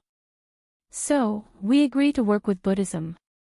How about we wait a little while to buy some kind of defensive measures from the exchange list? We know there will be resources at the Transcendent Saint level. Can we afford it? And even if we can, is the price worth it for the Void Illusion Realm? That's a fair point. Everyone shared their thoughts and opinions before silencing themselves and looking at the ancestors. What do you think? Qi Yuan asked. We have two choices, work with Buddhism or Heavenly Tao, Yan Shurong said calmly. The Void Illusion Realm is a fundamental part of the Eternal Ascension world, and Heavenly Tao should be more than capable of ensuring its safety. Qi Yuan nodded as this was his train of thought as well. Wang Wei. What do you think? Under normal circumstances, I would recommend working with both. Communication is key to any war or conflict, and securing our primary means of communication should be a top priority. However, there are underlying circumstances that forced me to recommend Buddhism. Oh? Qi Yuan asked, slightly intrigued. He thought of something. Is this about Maliquia that you mentioned? That's right. According to my prediction, she should be reviving herself soon. Heavenly Tao is about the overall situation, and after knowing that Maliquia has a high chance of becoming a primordial saint with the Void Illusion Realm, it will give her control or access. We can't let that happen, a Grand Elder said. I concur. It's fine if she becomes a primordial saint since the world needs her strength to survive the disaster, but it can only be after we have one or a few of our own. Exactly. Qi Yuan raised his hand to stop everyone. He focused on Wang Wei and continued, from the way you previously talked about her, you plan to turn her into an ally. But your tone seemed to have changed. She's too smart for her own good, Wang Wei shook his head. She's not as reliable as I thought. That's unfortunate, Qi Yuan muttered. He then used his divine sense to converse secretly with Yan Hai and Yan Shurong about this matter before declaring, it's decided, we will work with Buddhism. Grand Elder Long Zhuli will be the ambassador to the Buddha Haven to discuss the logistics. No one disagreed with the decision. The sect has operated under a hierarchical structure for many years. Most of the time, power resides with the sect master, but in times of distress, the council, and more importantly, the ancestors, have all the power. Does anyone else have something to say on the topic? I have something to say. All eyes were on Wang Wei. Go ahead. I believe I sent the news about Kong's Mortal Soul Legion. Yes, we received your news and archived it in the information hall, Yan Hai said. Wang Wei nodded. Kong and Saint Mithraea should be suggesting this idea to the Grand Council, and I believe no one would reject it. However, for his plan to succeed, they'll need access to the void illusion realm. We need to prepare to accommodate his plan and all the mortals of the world. That is true, Qiyuan nodded. Who wants to partake in this endeavor? As soon as he said those words, numerous people raised their hands. The Dao opening sect still operated on a sect point system in the upper dimension. Many rare resources require sufficient contributions and sect points to exchange, and since the appearance of the exchange list, points can even be exchanged for merit at a decent price. In the end, Qiyuan chose a team of grand and regular elders knowledgeable in soul, illusion, and array Dao, along with people with skills for organization. After all, they had to deal with countless mortals. The next topic is war preparation, Qiyuan stated. For the next few minutes, people reported on the current situation. A lot of resources have been invested in training as many talents as possible. The sect has also increased its recruitment numbers, even lowering the requirement slightly to compensate for the high casualties in the disaster. However, someone suggested that since they lowered the requirements, they should increase the intensity of the disciples' training. Almost everyone agreed with this suggestion, with a few disagreeing, feeling the sect should continue its path of cultivating elites. These people wanted the requirements to be even harsher. Ultimately, the ancestors opted for the low requirement, high-intensity training approach. Wang Wei did not speak much on this topic, using the opportunity to understand the ins and outs of the sect. These people have more experience than he regarding preparing for large-scale wars and have basically perfected the sect system. His input was not required. Once the topic of war preparation ended, Qiyuan was about to continue with the next topic when he sensed something. A shadow appeared behind him. The person lowered his head and muttered something in his ears that only he could hear. The tension in the room suddenly thickened when everybody saw the deep furrow in Qiyuan's brow. They waited with bated breath until the shadow disappeared. We failed to find the disaster's origin. His words confused most people as they were not privy to the information. So, Qiyuan sent the information into everybody's mind. Qiyuan once insisted on buying news about the disaster gate from Wuhong because he had a special technique to find the origin of things. After years of preparation, he used the technique and was directed to a timeline in the infinite trichiliocosm. Out of precaution, Qiyuan sent causality-free clones to investigate. However, he just received the news that all the clones died without the ability to resist. More importantly, that timeline disappeared. An entire timeline disappeared. What power is required to do such a thing? Unlike our primordial timeline, there are not as many rules and regulations. So, the power needed could be as low as the first step or as high as the third step. You might as well not say anything, an elder rolled her eyes. It's obvious that only the people in the quintessence realm could do this. So, saying any of the three realms could be responsible was the same as not saying anything. No need to panic, Qiyuan reassured everybody. Heavenly Dao has been preparing for this disaster, so there is no way it will not control the scale. The highest cultivators appearing will probably be tribunal saints, and they will be the weaker end. A being on par with Grand Dao has no business in this tribulation. Ancestor, you've doomed us all, Wang Wei said with a crying face. Ha! Qiyuan uttered, not hiding his puzzlement. Now that you've said these words, there will definitely be a Grand Dao saint involved somehow, Wang Wei said, wanting to cry but had no tears. Qiyuan wanted to deny his words and tell him to stop speaking nonsense to scare everybody else. However, he remembered that people like them, who are favored by destiny, are trouble magnets. It happened to Heaven Opening, to Qiyuan, and Wang Wei was the worst of the three. If you find any errors, ads pop up, ads redirect, broken links, non-standard content, etc., please let us know to report so we can fix it as soon as possible. Chapter 1544 The Elder Council, 2. The law of balance of the chaos universe does not play around. The higher a person's destiny is, the luckier they will be, and the harsher their life will be. This rule applies to everyone, and when it comes to extreme cases like Qiyuan and Wang Wei, the worst is expected to happen in every scenario. We may need to prepare for the worst-case scenario, Yan Hai muttered. She's been with Qiyuan the longest and was present for all the moments when the worst-case scenarios happened. It's all your fault, Qiyuan said while staring at Wang Wei. Me? You're the one who decided to put those unlucky words into the world. If you keep quiet, we may have a chance, Wang Wei countered. Now is not the time to play the blame game, Yan Hai said. We need a concrete plan. She already noticed several people who could no longer control their auras after realizing a Grand Dao Saint might be involved in the disaster. But what can we do? Yen Shurong asked, his lips twitching.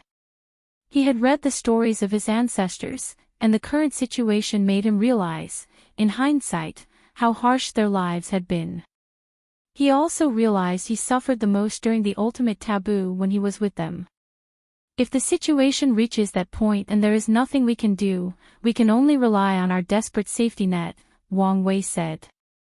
You mean Su Dandan? Qiyuan said. You put it nicely, calling it a desperate safety net.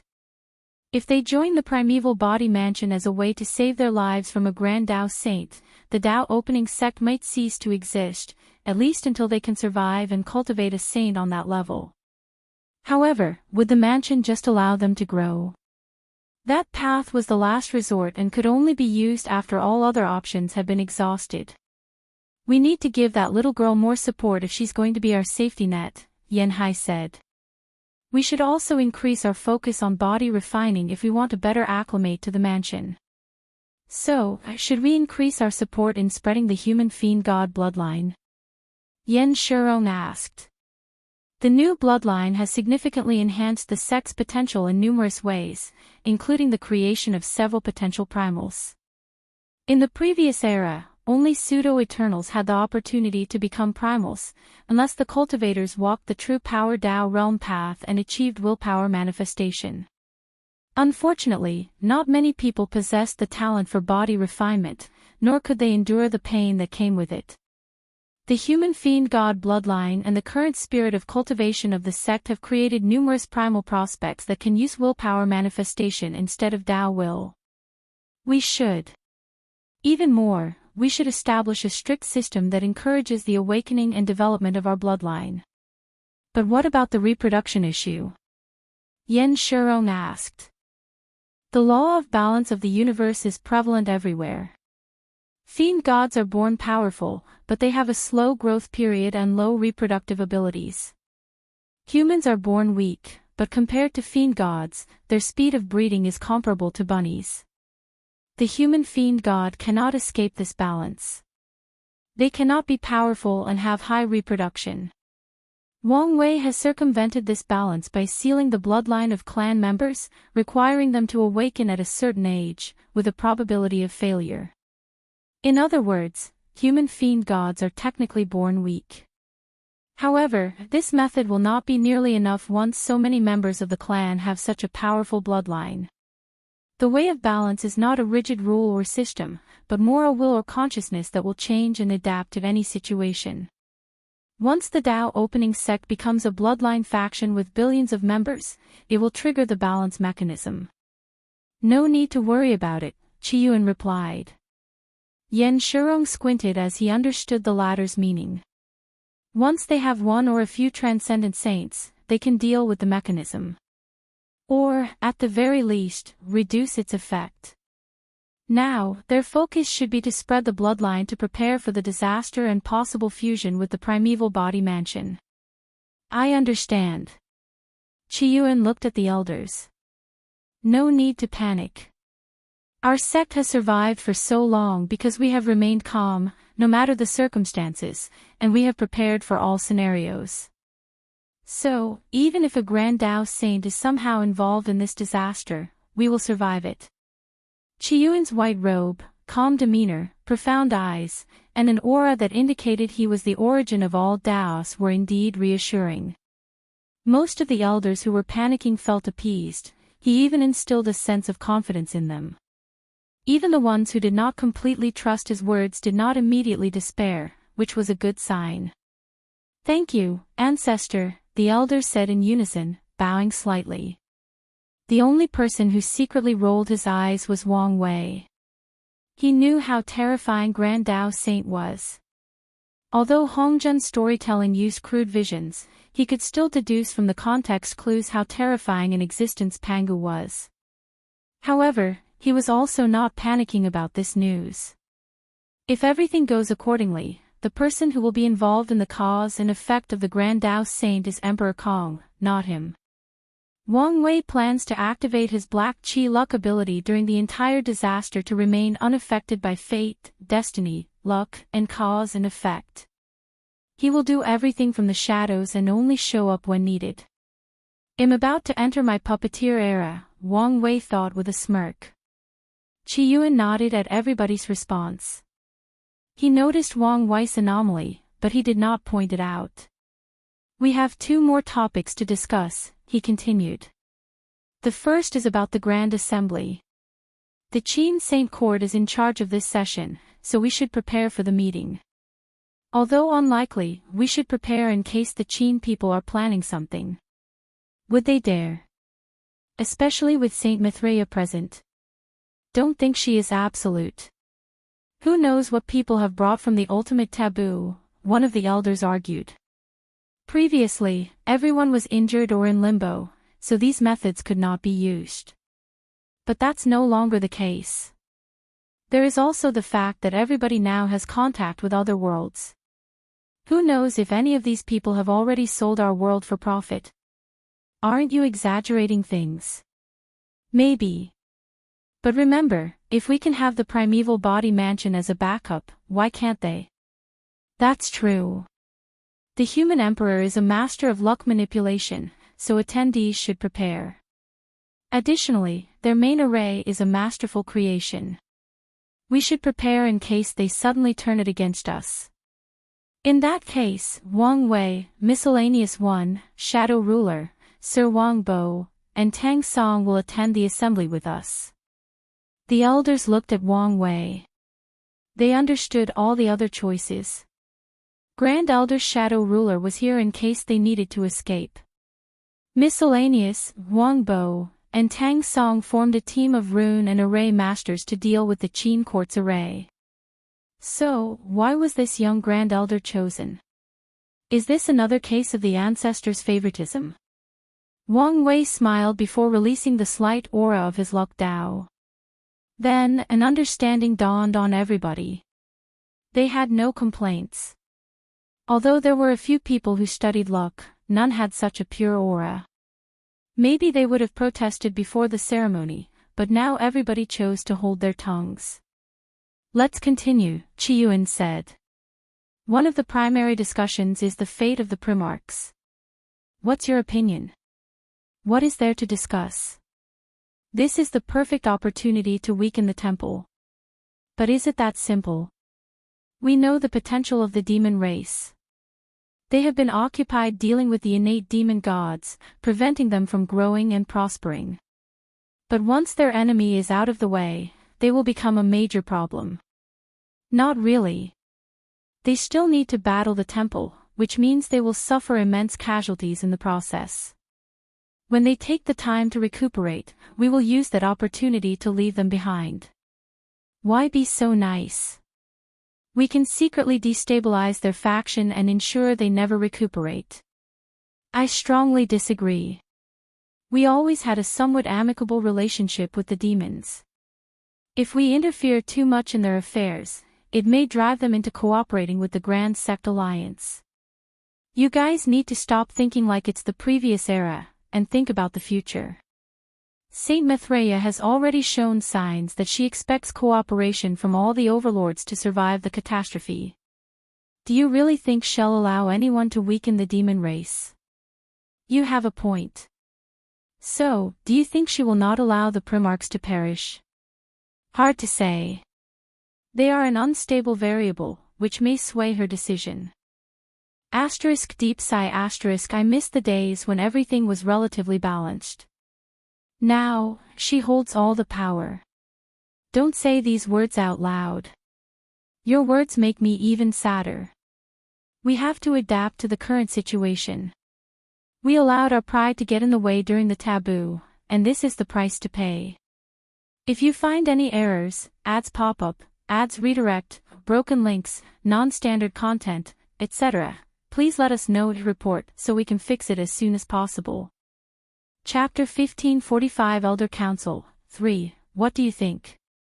Qiyuan asked, looking directly at Wang Wei, who did not immediately answer.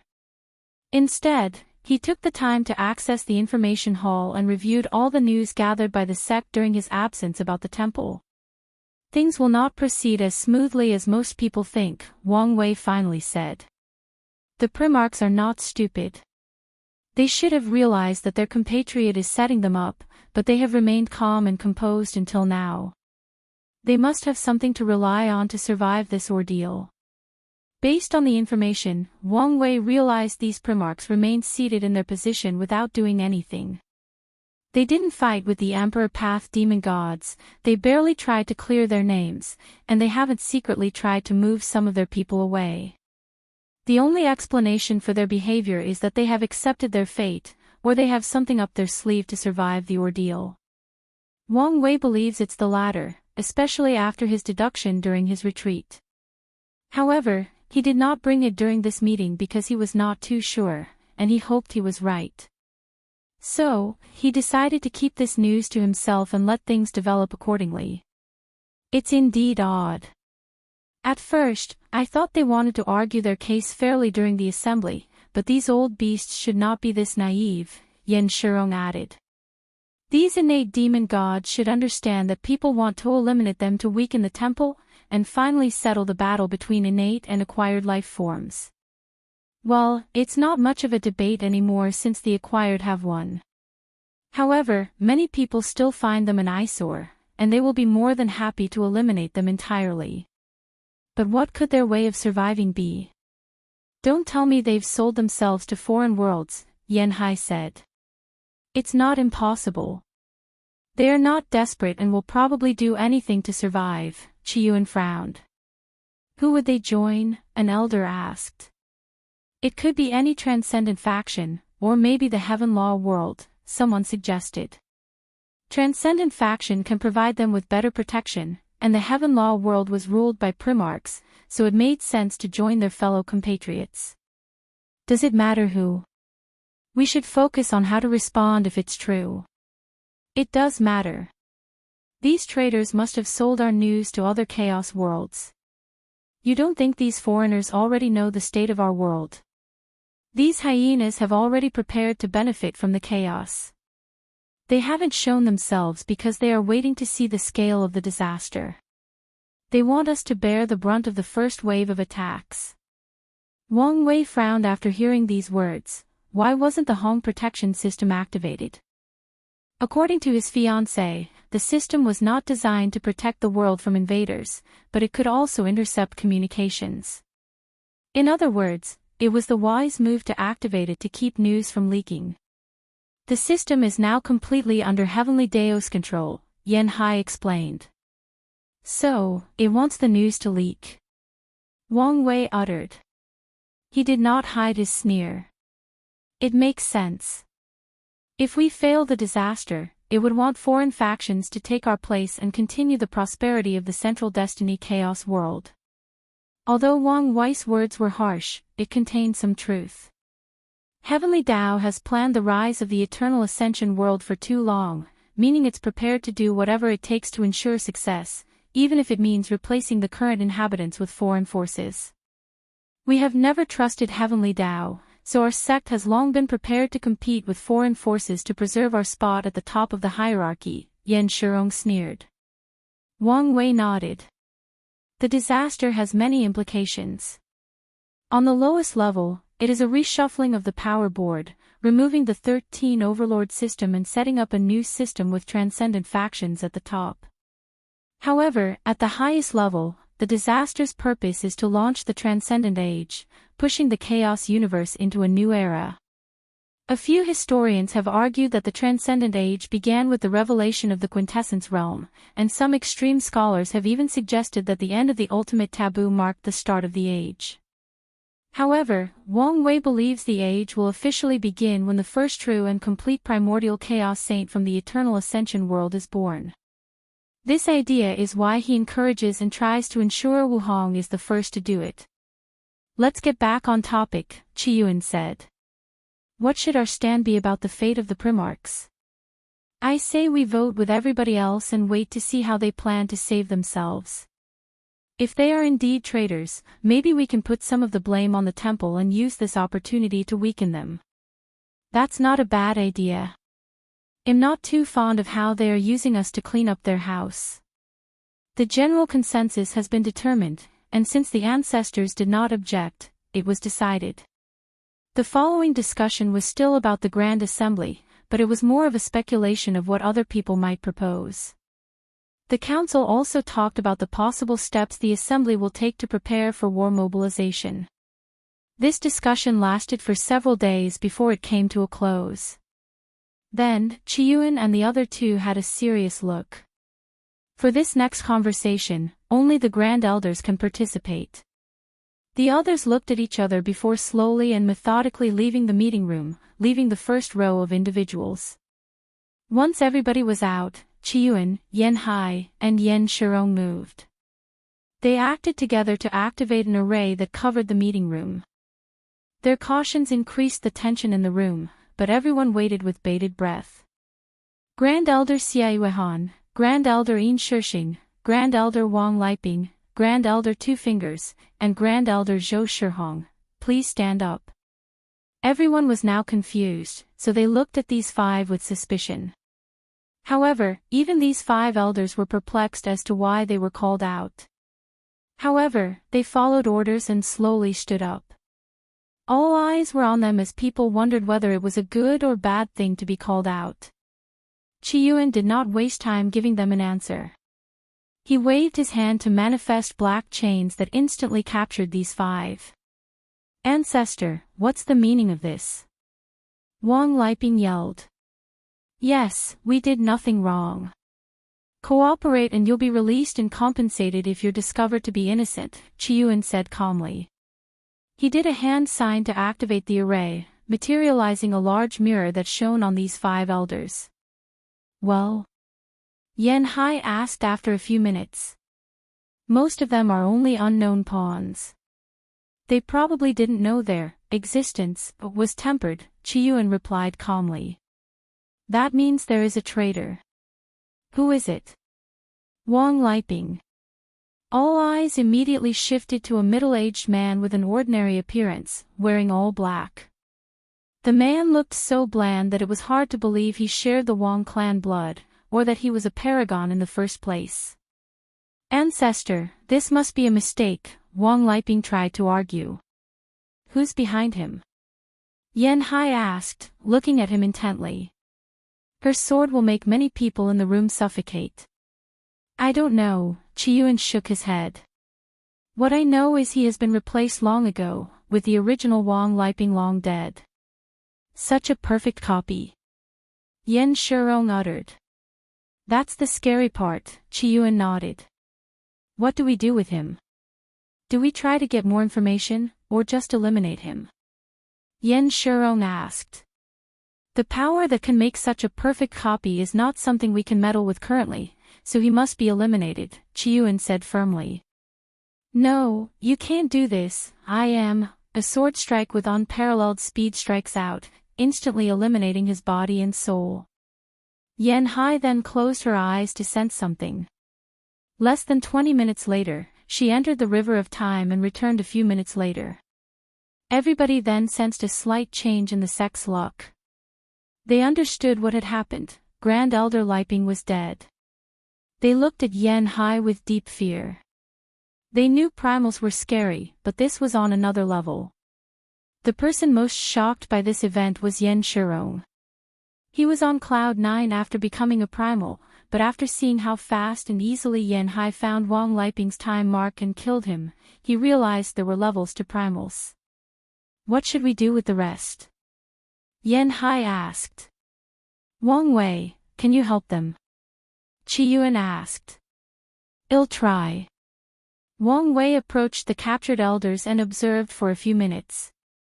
Then, he started putting acupuncture needles all over their bodies. If you find any errors, ads pop up, ads redirect, broken links, non-standard content, etc., please let us know to report so we can fix it as soon as possible. Chapter 1546, Elder Council, 4. Once Wang Wei's treatment ended, 3 of the Grand Elders vomited weird things like gas, bugs, or a weird substance. However, the last one, Grand Elder Zhou Shihong, only perspires for a few seconds. They should be all fine, except Grand Elder Zhou Shihong. Whatever methods used on him is behind my ability, Wang Wei said. What do you think we should do with him? Qi Yuan asked. Put him into isolation until my method is improved, Wang Wei suggested. Since Zhou Shihong was innocent, there was no need to kill or lock him in a harsh prison. Understood. What about the others? Wang Wei asked. There should be people with problems among the other elders, or even the lower deacons or disciples. Shadow Ruler is in charge of monitoring and drawing out the people behind them, Qi Yuan revealed. That's the best approach, Wang Wei nodded. Grand Elders have the most power and access to sensitive information, so it's understandable why they must be dealt with. However, the others can be used as pawns to draw the chess masters behind them. You should be careful, Wang Wei warned. People who can bypass most means of detection, and leave means of control deep into someone's existence, are never simple. I will, a Shadow Ruler nodded simply. Qi Yuan waved his hand to send Zhou Shihong away before focusing on the remaining 3 Grand Elders. I apologize for being so harsh. And as I said, you will be compensated. No, we understand, replied Grand Elder Xia Yuehan with a horrible expression. The Xia clan was in charge of the sect's shadow network, but as someone with such power in the clan, he was unknowingly compromised. He was lucky he was not executed for his crimes. Now, let's continue the meeting. Qi Yuan waved his hand to summon jade talismans for everyone.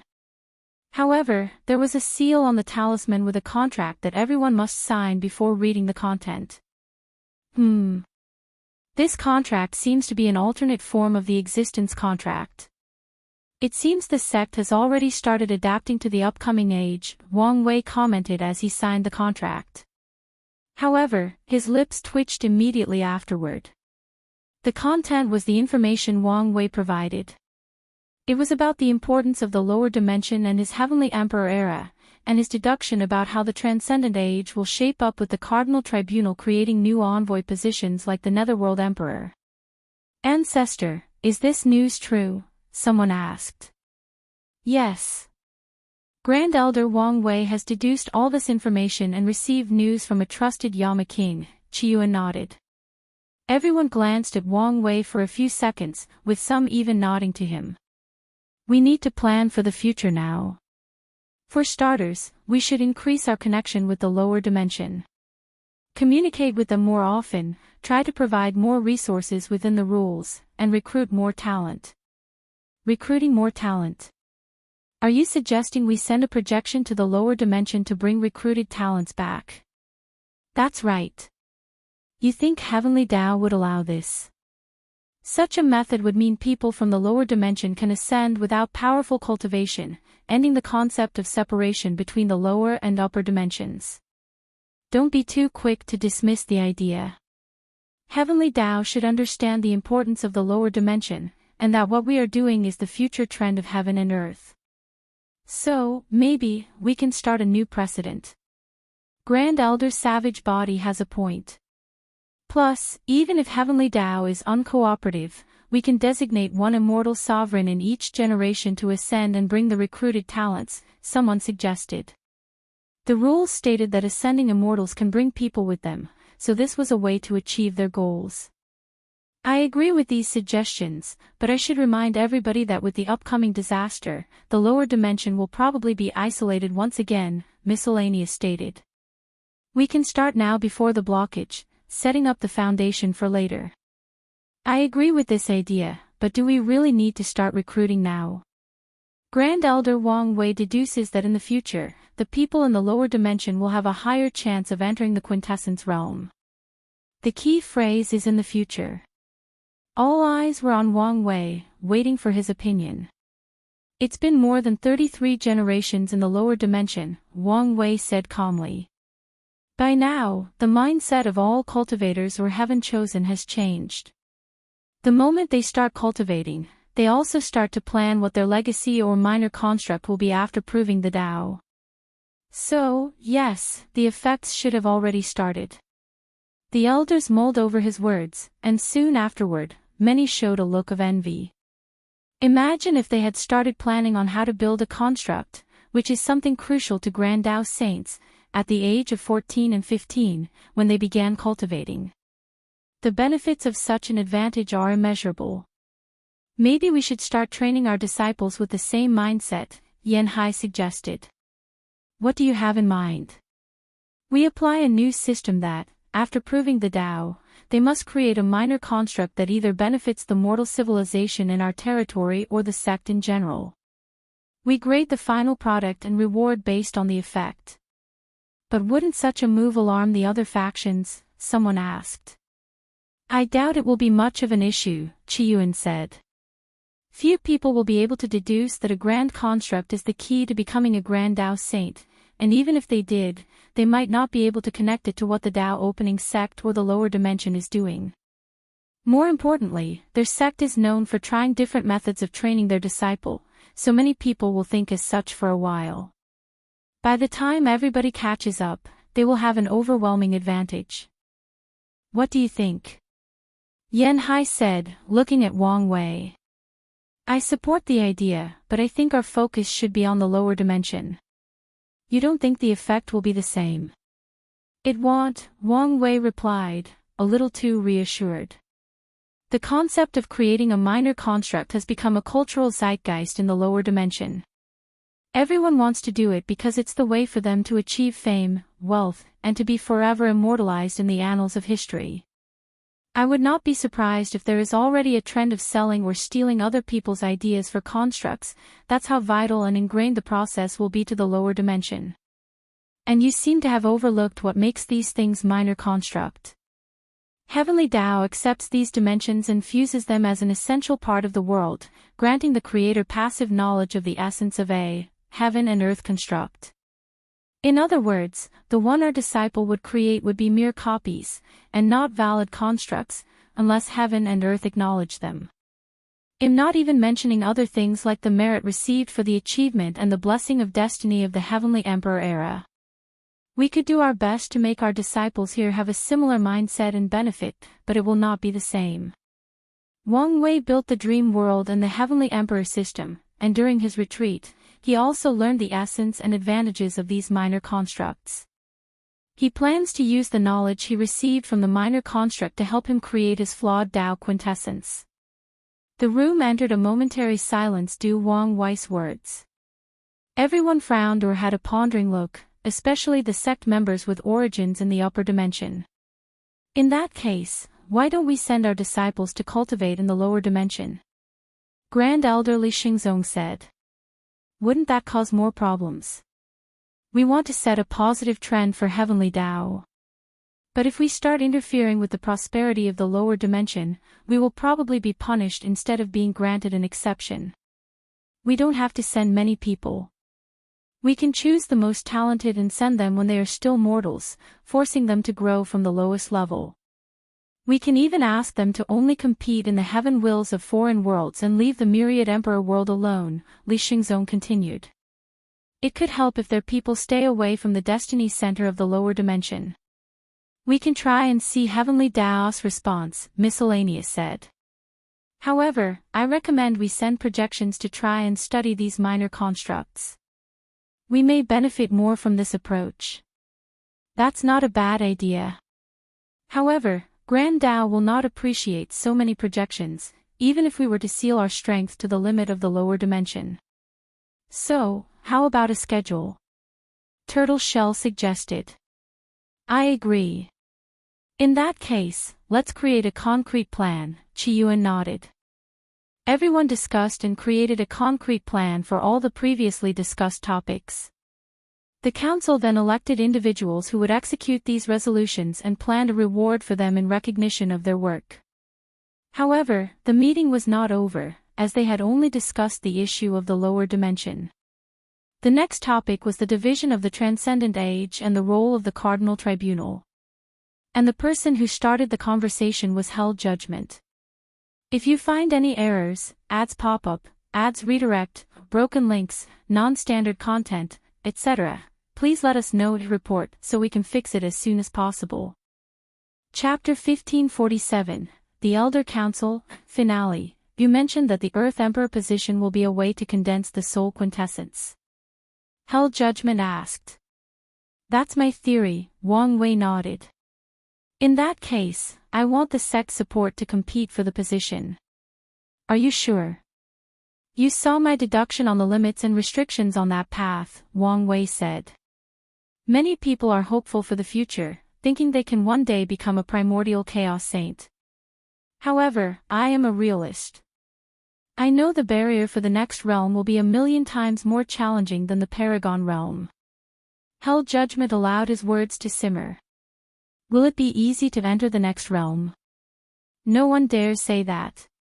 Many people are optimistic, but realistically speaking, the number of people in the room qualified for that level can only be counted on one hand. I understand my limit, Held Judgment continued, his words contained no self-deprecation, just assurance in who he was as a person. This path is my best chance at transcendence. His words plundered the room into a deep silence for a few minutes. He forced many people to reevaluate their future and how they can survive or thrive during the disaster, or the transcendent age. If my theory is correct, Wang Wei said, heavily emphasizing the if part. It will be in the sect's favor to have someone controlling one of these positions, especially the one in the eternal ascension world. So, I support you. And as fate would have it, someone with deep connection to me and the Wang clan may be the one chosen to be the Netherworld Emperor. If they succeed, your chances of becoming the Earth Emperor should increase. Held Judgment's eyes shine, the Netherworld Emperor. Who? I can't say anymore since it's not guaranteed. Plus, it's not wise to get into the Yama King's affairs at this current state. I understand, Held Judgment nodded. Since the sect is supporting people to compete for these positions, can we receive support for competing in other regions? Someone asked. According to Grand Elder Wang Wei's prediction, there will be 5 regions: Central, North, South, East, and West. A few people without confidence also wanted to try to compete in other regions. I understand everybody's enthusiasm, and we will support capable individuals to compete for these positions. But, don't forget we are still acting on a theoretical level. I don't want you to get too excited, and the information is wrong, Chiyuan warned. That is true, but we can start preparing. Elder Wang Wei, do you have any theories on how the tests for these positions will be conducted? Yen Shurong asked. He felt these karmic positions might be an excellent backup plan for him. Although he was confident in himself, he also wanted a way out in case the normal transcendent path did not work. Unfortunately, there is too little information to go on. However, we may get more information from Li Jun once he returns, Wang Wei said. Most of the people in the room were familiar with the name Li Jun, as he was famous for being one of the 3 original clan stars. Wang Wei was already an anomaly, but people were shocked when Yan Liling, the new ascended, was granted the position of the Yan clan matriarch after entering the Empyrean realm peak. That decision itself is not shocking, as it is common to give the position to talented people to ensure their luck is entangled with the sect or the clan's destiny. The shocking part was the rumor that Wang Wei and Yan Liling would remain in their positions until they became primordial saints. Moreover, they also heard rumors that Li Jun would receive the same treatment once he arrived. These people were not stupid and understood that these rumors were just a way to prepare everyone else for when the news was officially announced. As such, Li Jun has been in the upper echelons of the sect for a while now. And when is he showing up? That's hard to deduce or divine since Samsara currently protects his information, Wang Wei replied truthfully. Is that so? Yen Shurong sighed softly. Can you at least give us a time reference or a hint on when we can have more faith in this theory? Another Grand Elder asked. Hell Judgment's words were a wake-up call to many of them who were still living on the confidence from the ultimate taboo. These people might have been prideful enough to refuse a flawed method, or most likely failed even to get one, but a restrictive path of transcendence was still acceptable. According to my calculation, the Transcendent Age will officially begin when the first primordial chaos saint from our world is born during the catastrophe. Wang Wei's words made these elders squint. His words hold many truths. The birth of the first quintessence realm powerhouse will officially elevate the eternal ascension world into the destiny center of the chaos universe, which is the ideal time to end the Paragon Age and begin the Transcendent Age. Once that happens, there should be rumors or signs about a new change to the chaos universe. We might also notice more appearances or interventions of the cardinals. That's when we'll know if my theory is correct. We don't have as much time as I thought, Yen Shurong muttered. Although the ultimate taboo was a failure, it also served as a valuable learning experience. Yen Shurong knew that many of the old primals may have already found their way forward and have made deep strides. With the pressure from the disaster, it won't be long before someone reaches that level. No, soon, it will be a competition to see who gets there first. No, we don't, Wang Wei nodded. The more reason we should do everything to prepare for the future, Qiyuan added. The meeting continued, as everyone discussed, planned, and strategized for the upcoming disaster and new age. The entire meeting took more than a month, leaving less than 5 months until the Grand Assembly. Once the meeting ended, the ancestors left, and everyone formed small groups to discuss personal things. Wang Wei looked around to find a group to join, and noticed the 9 paragons from the lower dimension formed their own clique. He was about to join them when Grand Elder Li Xingzong walked toward him. I'm sorry to disturb you, but I have a small favor to ask, Li Xingzong said. Go ahead, Wang Wei said with a smile. How do I say this? The clan was looking forward to Li Jun's arrival, but he was still training with the Yama Kings. We have Li Wenling, who is also a great talent with enormous potential. I heard you have a few viable tokens for the mortalhood trial. I figure you were probably leaving them for Li Jun, but since he may not need them. Li Xingzong smiled, a little embarrassed. You want a token for Li Wenling? That's right. And I would offer you something in return, but with your current stage of cultivation and your sect access, I doubt the clan has anything worthy of exchange. How about this? I'll give you the token, and when the disaster starts, the clan or Li Wenling himself must repay merit equaling the value of the token, Wang Wei said. The disaster should have plenty of opportunity to gather merit, which makes this a fair deal. After all, although the token was meant for Li Jun and the Li clan, it was still his private property that the rules deemed he could do as he pleased. With the disaster, the ability to enter the Paragon realm at record time will become even more valuable with time. Wang Wei plans to slaughter a few people with the remaining 3 tokens. That's fair, Li Xingzong nodded, so Wang Wei handed him the token before joining the others. However, as soon as he approached, he felt all 7 of them had a weird aura that perfectly synchronized. So, you also have it? Miscellaneous said. I thought that after failing to summon you, it would not have any effect. Wang Wei remembered that Qiyuan once used an array to summon all the original great emperors of the Tao opening sect to partake in the Second Origin War. However, something went wrong when they tried to summon the 10th emperor, Wang Wei. What is this? Wang Wei asked curiously. It's the result of the 13 Great Origin Emperor array. There are many benefits, like sharing strength, health, and even exchanging places during battle, Turtle Shell explained. It's the primary reason we survived the Second Origin War, and the ultimate taboo. Wang Wei focused on the strange aura between them, and he soon detected these abilities. However, he also realized there was more to this ability than met the eye. This formation should not be only to link us, or even allow the ancestors to summon us to the past, Wang Wei commented. We figured as much, but they never gave us a full explanation, Rainbow said. Maybe they'll tell you, Miscellaneous added. Maybe, Wang Wei muttered. If you find any errors, ads pop up, ads redirect, broken links, non-standard content, etc., please let us know to report so we can fix it as soon as possible.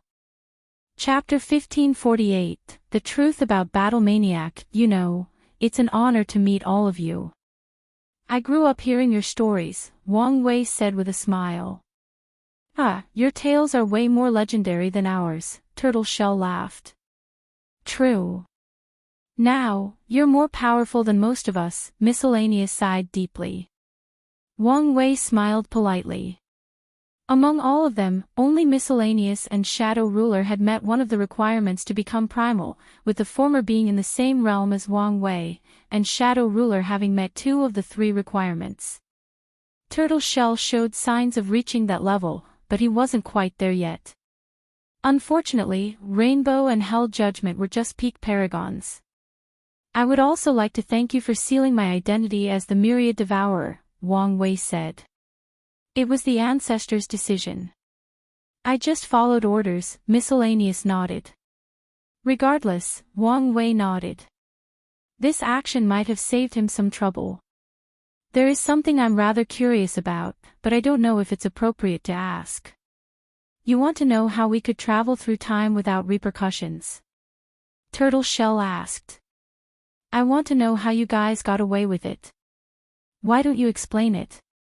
Miscellaneous wanted to roll at this guy's audacity. Since he answered the question, why not explain?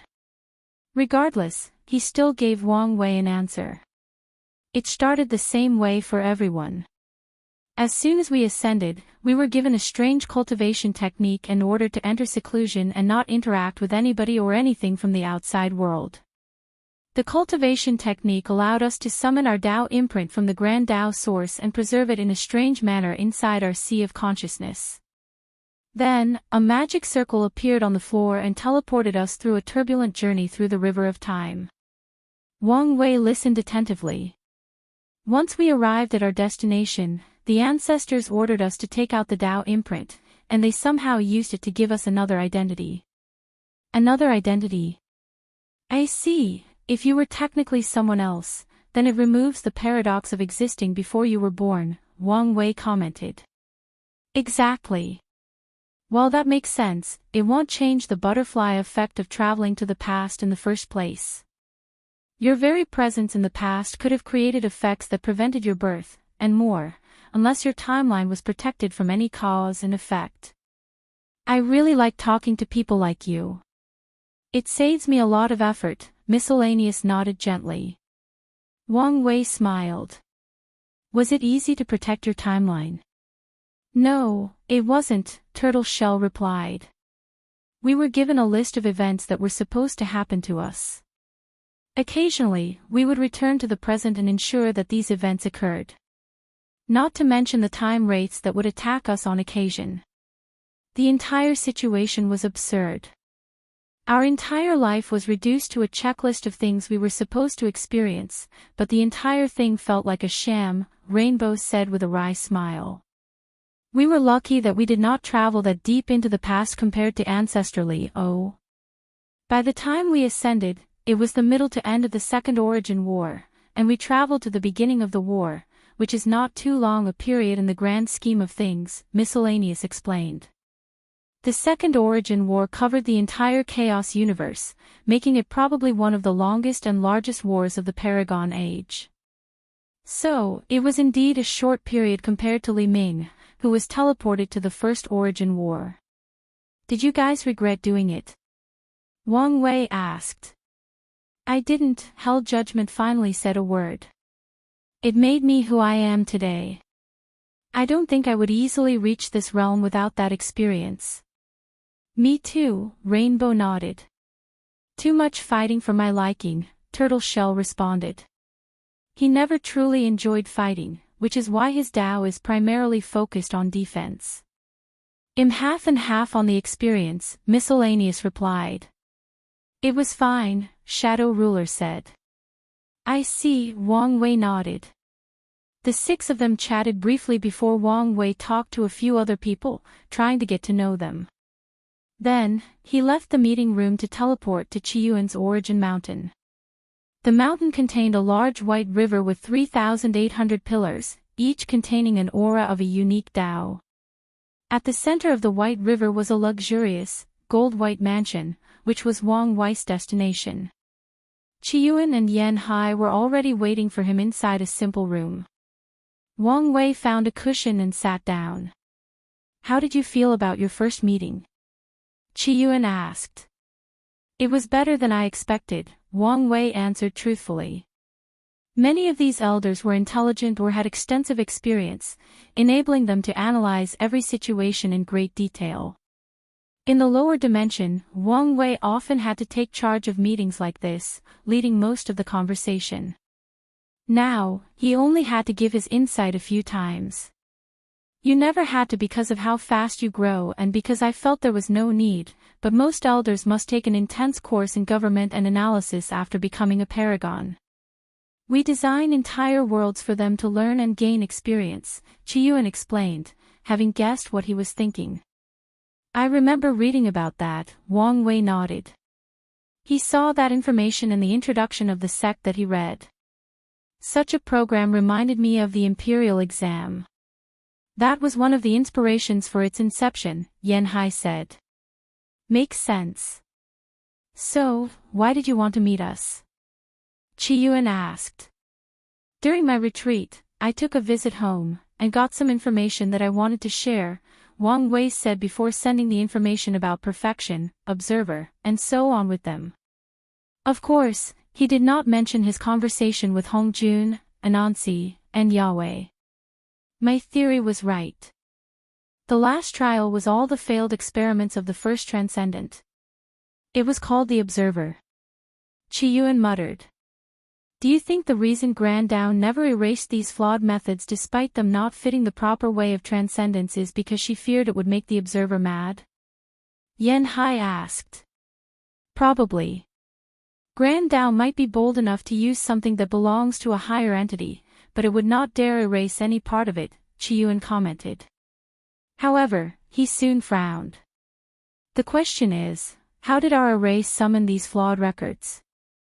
Grand Dao should have them locked in a secure place. Didn't you already have your suspicions? Yan Hai said calmly.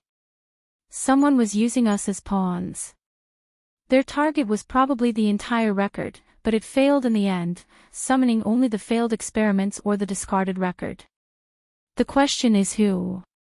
Isn't it obvious? Qiyuan sneered. The Trinity Venerable, Yan Hai muttered. I've always been suspicious of how that spirit became angry during that test and cursed brotherly, Qiyuan said with gritted teeth. What are you talking about? Wang Wei asked. Oh, right, you don't know, Qiyuan said. Originally, all three of us proved the Tao and became eternal. We grew together in the upper dimension and slowly established the sect. However, one day, while traveling in primordial chaos, we encountered the inheritance of what we now know was probably a primordial chaos saint, maybe more. The Trinity Venerable. That's right. His legacy was all about spirit, essence, and chi, and it requires three people who are either linked deeply by blood or by cause and effect. Qiyuan was momentarily lost in thought. We needed two requirements before we could take the trial for the legacy, Yan Hai continued. We met the first one due to our brotherly bond, and the second one was a significant amount of destiny. So, we returned home and started the first origin war. All three of you? Wang Wei asked with squinted eyes. Yes, all three of us, Yan Hai nodded. During the trial, the spirit became outraged because of something brotherly did, and cursed him as a warning. We watched in horror as his timeline was forcibly altered. Instead of winning his heavenward battle, he lost and had to seal himself and compete again. What's more, he failed to become an eternal. Once he ascended, we had to use convoluted means to summon him to the past, ensure his growth, before we could take him to the trial. Yanhai sighed deeply. Forcibly changing the timeline of a paragon without any resistance? Is this the power of a transcendent saint? Wang Wei muttered. This was a plot all along, Qiyuan said with squinted eyes. The change in timeline was to create a paradox, a flaw in Grand Dao system. Even the fact that Brotherly failed to become an eternal was probably a means to use his heaven will to access the authority of Grand Dao. And with the flaw, the Trinity Venerable wanted to summon the Observer's records and find a way forward, Wang Wei added. That's right. We used the legacy to summon the ultimate taboo, but ultimately, we were just pawns for a larger plan, Qiyuan said with a wry smile. Hongmeng told me you learned the method of summoning people in the past from a deal with the Time Cardinal. Is that true? That's the explanation for how I summoned Brotherly to the past after the timeline was rewritten. Qiyuan replied before thinking of something. Are you saying the Trinity Venerable is either in cahoots with the Time Cardinal, or he is strong enough to use the latter as a pawn? A tribunal saint, Qiyuan muttered with a wry smile. He had to shell all desire for revenge now. Have you guys ever checked your existence? Wang Wei suddenly asked. If you find any errors, ads pop up, ads redirect, broken links, non-standard content, etc., please let us know to report so we can fix it as soon as possible. Chapter 1549, marked, we did check ourselves with your artifact, Qiyuan nodded. And you didn't find anything? Not really. What about the actual technique? The artifact has certain limitations, Wang Wei added. Do you think your technique is easy to cultivate? It's not. No, you guys should have no issue learning it. You didn't tell us there was a requirement to have a transcendent foundation to learn, Yanhai said, almost rolling her eyes. There is. No, it wasn't like that when we learned it. I'm guessing Grand Dao already placed a limit on the technique to prevent me from spreading it, Wang Wei muttered. That technique has enormous potential, so I understand why it would do that, Qiyuan nodded. You guys wouldn't have this issue if you followed my advice and entered the dark truth to cultivate the perfect foundation, Wang Wei shrugged. Boy, as much as we trust you, do you think we will blindly follow your words? Yanhai sneered. You have no basis for your assumption that we will be fine. You saw nothing happen to Hongmeng and me. We've studied the dark truth before you were even born. In its history, it's very common for people who are related to enter and only one to leave. No one has ever learned the criteria that determine a person's survival. Alright, you make a fair point, Wang Wei stopped insisting. In that case, why don't you let me take a look? The two paused before looking at each other for a few seconds. Alright, Qiyuan finally said, and Wang Wei's eyes glistened with joy. His eyes immediately glowed as he observed them intensely. He observed carefully but did not pry deeply into the meaning of the blueprint. Although these two trusted him enough to allow such an intimate action, he would not betray their trust by prying into their secrets. Well, that was what Wang Wei thought at first until he saw something related to him. He discovered something he had in connection with the two, which was the 13 Great Origin Emperor Array and its function. The array's primary purpose was to establish a transcendent foundation. The concept of the array was the power of origin. The lower dimension sect is the origin of the Tao opening sect, the origin of Qiyuan's rise to power, and the origin of his future success. It also means that all the emperors from the lower dimension possessed this power of origin. Qiyuan's array would gather all 13 emperors of origin, and use their power of origin to condense a transcendent foundation. However, this was not the end.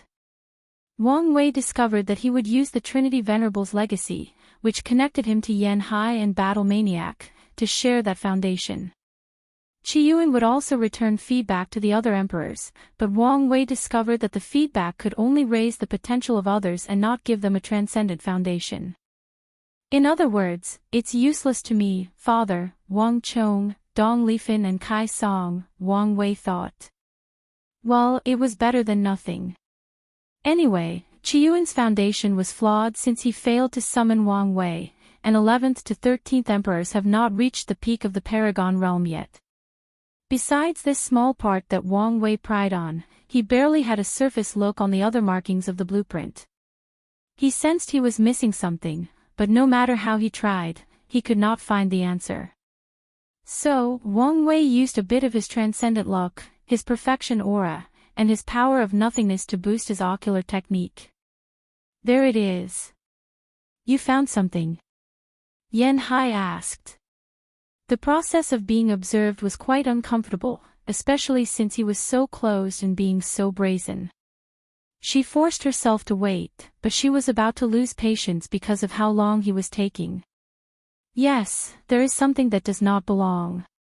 It's bad, and your situation seems even worse than my fate seed status. Qiyuan frowned. Can you show us? Sure. Wang Wei touched their forehead to share his vision, and the two saw their blueprints for the first time. The entire thing resembled an art project created by a group of 2-year-old children who had accidentally stolen a marker. It's strangely beautiful, Qiyuan commented. Indeed. Focus. This is the part I'm talking about, Wang Wei stated as he guided them to the anomaly he sensed. That feeling, it's indeed the power from the trial, Qiyuan muttered, a dangerous light flashing from his eyes. You should have let me cut off that spirit, Yan Hai said with gritted teeth, and Qiyuan just ignored her. After that display of power, everyone was scared of that spirit, so she was just talking big. Boy, I know you. You must have found a way to remove this thing. What did you do? Yan Hai immediately asked. I used the immemorial tribulation, but I don't think this method will work for you given how deeply entrenched the mark has been in your existence, Wang Wei replied truthfully. Damn it. Calm down. We still have hope, Qiyuan said calmly. What solution did you think of? Have you forgotten the exchange list? There should be a way to address this situation, or at least mitigate its impact. And if that doesn't work, well, head to Paragon Fall. Wang Wei remembered reading about Paragon Fall from his wife's library. It's a dangerous area in primordial chaos that is constantly raining lightning. The interesting thing about that zone is that it has all types of lightning, including the one used for the immemorial tribulation, and even more potent ones. That zone is considered the heaven of lightning cultivators. However, many people believe there is a great secret deep in the zone, forcing countless paragons to rush to find it. Unfortunately, no one has returned from going deep into that zone, hence the name, Paragon Fall. Alright, Yan Hai sighed deeply. Thank you for this, Qiyuan said. No problem, Wang Wei nodded. Although he has many flaws, one of his good qualities is his belief in reciprocity. Many people like to deal with him because they know they will gain something in return. Wang Wei might take most of the proceeds, but they will also benefit. When it comes to his family and close friends, Wang Wei has always been even more magnanimous. One more thing. I acquired 3 new soul quintessence techniques during my trip, but I can only show you 2 of them due to their nature. However, you will need to wait a while until I process these techniques. Grand Dao can be a bitch about things from the prehistoric world. The room was immediately silent, baffling Wang Wei by their reaction. What? Is something the matter? So, you went into retreat and casually learned 3 transcendent techniques? Yan Hai asked. Well, yes. You. She was so frustrated thinking about how much effort they had spent to acquire a few flawed methods. However, since they returned, this kid acquired 4 complete techniques in less than 100,000 yuan epics. Yan Hai exhaled to calm herself. She looked at Qiyuan and said, "With every passing day, I understand more why you made that decision." Qiyuan chuckled. "You would think you would stop questioning some of my sudden decisions after living together for so long."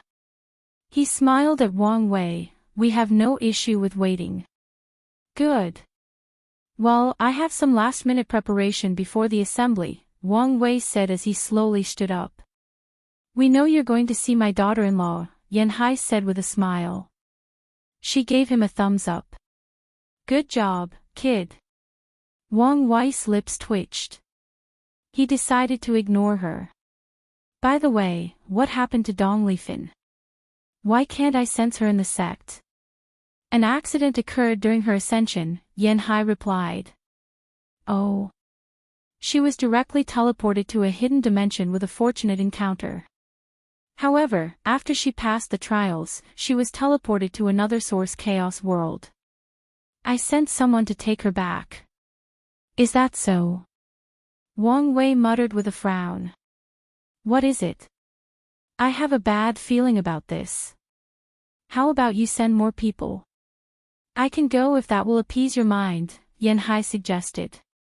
"It's probably not a good idea to leave the world anytime soon." "Let's send the newly condensed proxy avatars," Qiyuan suggested. "All right. What about her husband?" Wang Wei asked. "I sensed his karmic line. He's one of the top talents of his generation, having awakened one of the purest bloodlines," Yanhai explained. "That's good."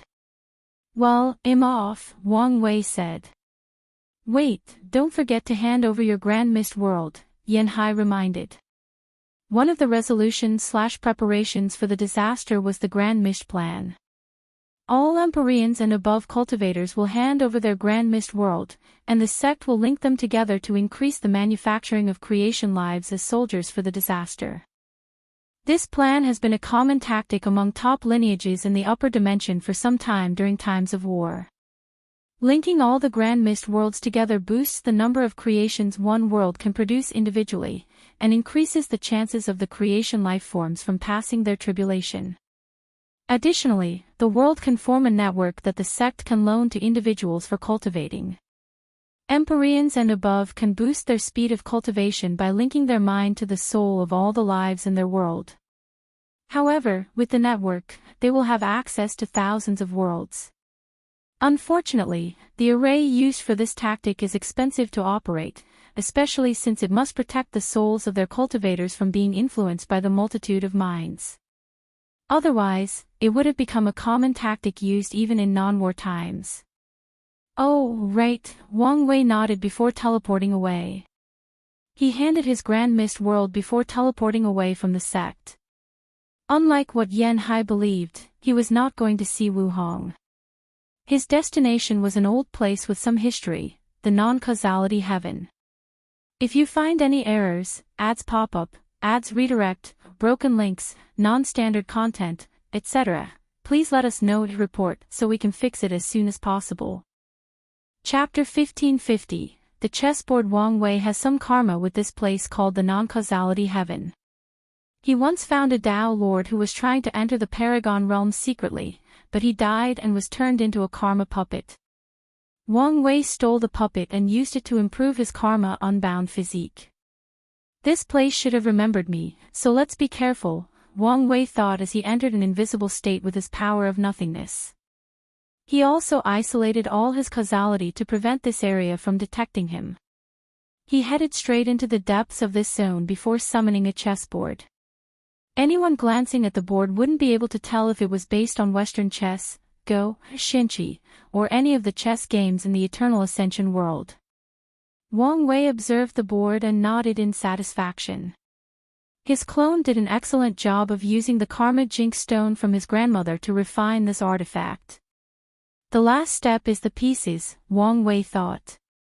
As he sat cross-legged in the void, with the board floating before him, he started drawing the power of the non-causality heaven to condense numerous circle chess pieces not bigger than a fingernail. Exactly 3,800 chess pieces were condensed on the board before something else started happening. Characters slowly materialized on the chess piece at the center, and it was the word for Kong. The chess pieces around the central one then changed to represent the characters of Lin Fan and Su Shi. Wang Wei hesitated a moment before condensing a piece for Bai Han. Wang Wei checked there were no issues before condensing more names.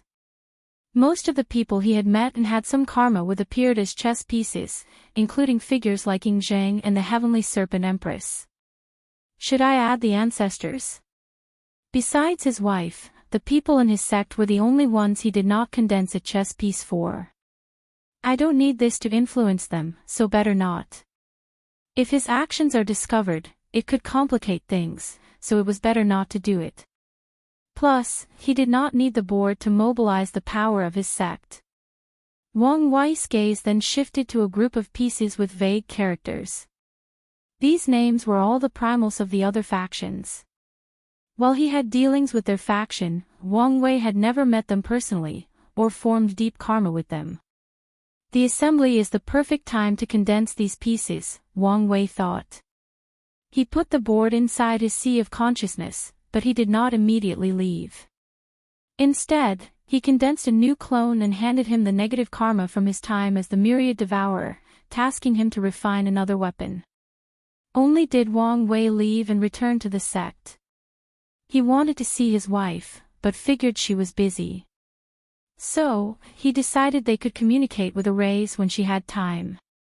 A few months passed quickly, and it was time to head to the Qin dynasty for the assembly. Is this really necessary? Wang Wei asked as he looked at this white gold luxurious chariot with drawings of 3,800 unique beasts. These events are all about face and fanfare, so yes, we must make a grand entrance. My origin chariot has never failed to gather attention, Qiyuan smiled. You think this is too much? Wait until you see how those stupid gods will show up, Yan Hai sneered. I always figured you were the showy type, Wang Bo commented. I can be in a showy mood, but am more about being low-key most of the time, Wang Wei shrugged. After you, Qiyuan motioned with his hand. I've told you guys to stop to know your status. In the cultivation world, seniority is really nothing, Wang Bo sighed. It's never a bad idea to show the young ones an example of respecting their elders, Qiyuan smiled, staying in his position. That's why this kid is my new favorite. He doesn't care how much I've done for the sect, Wang Bo complained as he slowly entered the chariot. Qiyuan and everyone else gave him a look. Don't listen to him. I've shown plenty of respect, Wang Wei denied, his lips secretly twitching. This bastard. I bet he's secretly cursing me now, Wang Bo's voice echoed from the inside. That damn old man, Wang Wei cursed. If not for the current situation, he would have beaten him up. Qiyuan did not say anything and slowly entered. Yan Hai's eyes were practically shining with glee. Yan Shirong followed after her, but it was apparent he was trying to contain his laughter. Miscellaneous and Tang Song, an elderly array master with blue robes with runic symbols, pretended they hadn't heard anything. Meanwhile, Shadow Ruler was as silent as ever. Wang Wei entered after Yan Shirong, followed by the others. Once everyone was inside, the symbols on the side of the chariot became alive, condensing into phantoms indistinguishable from real creatures.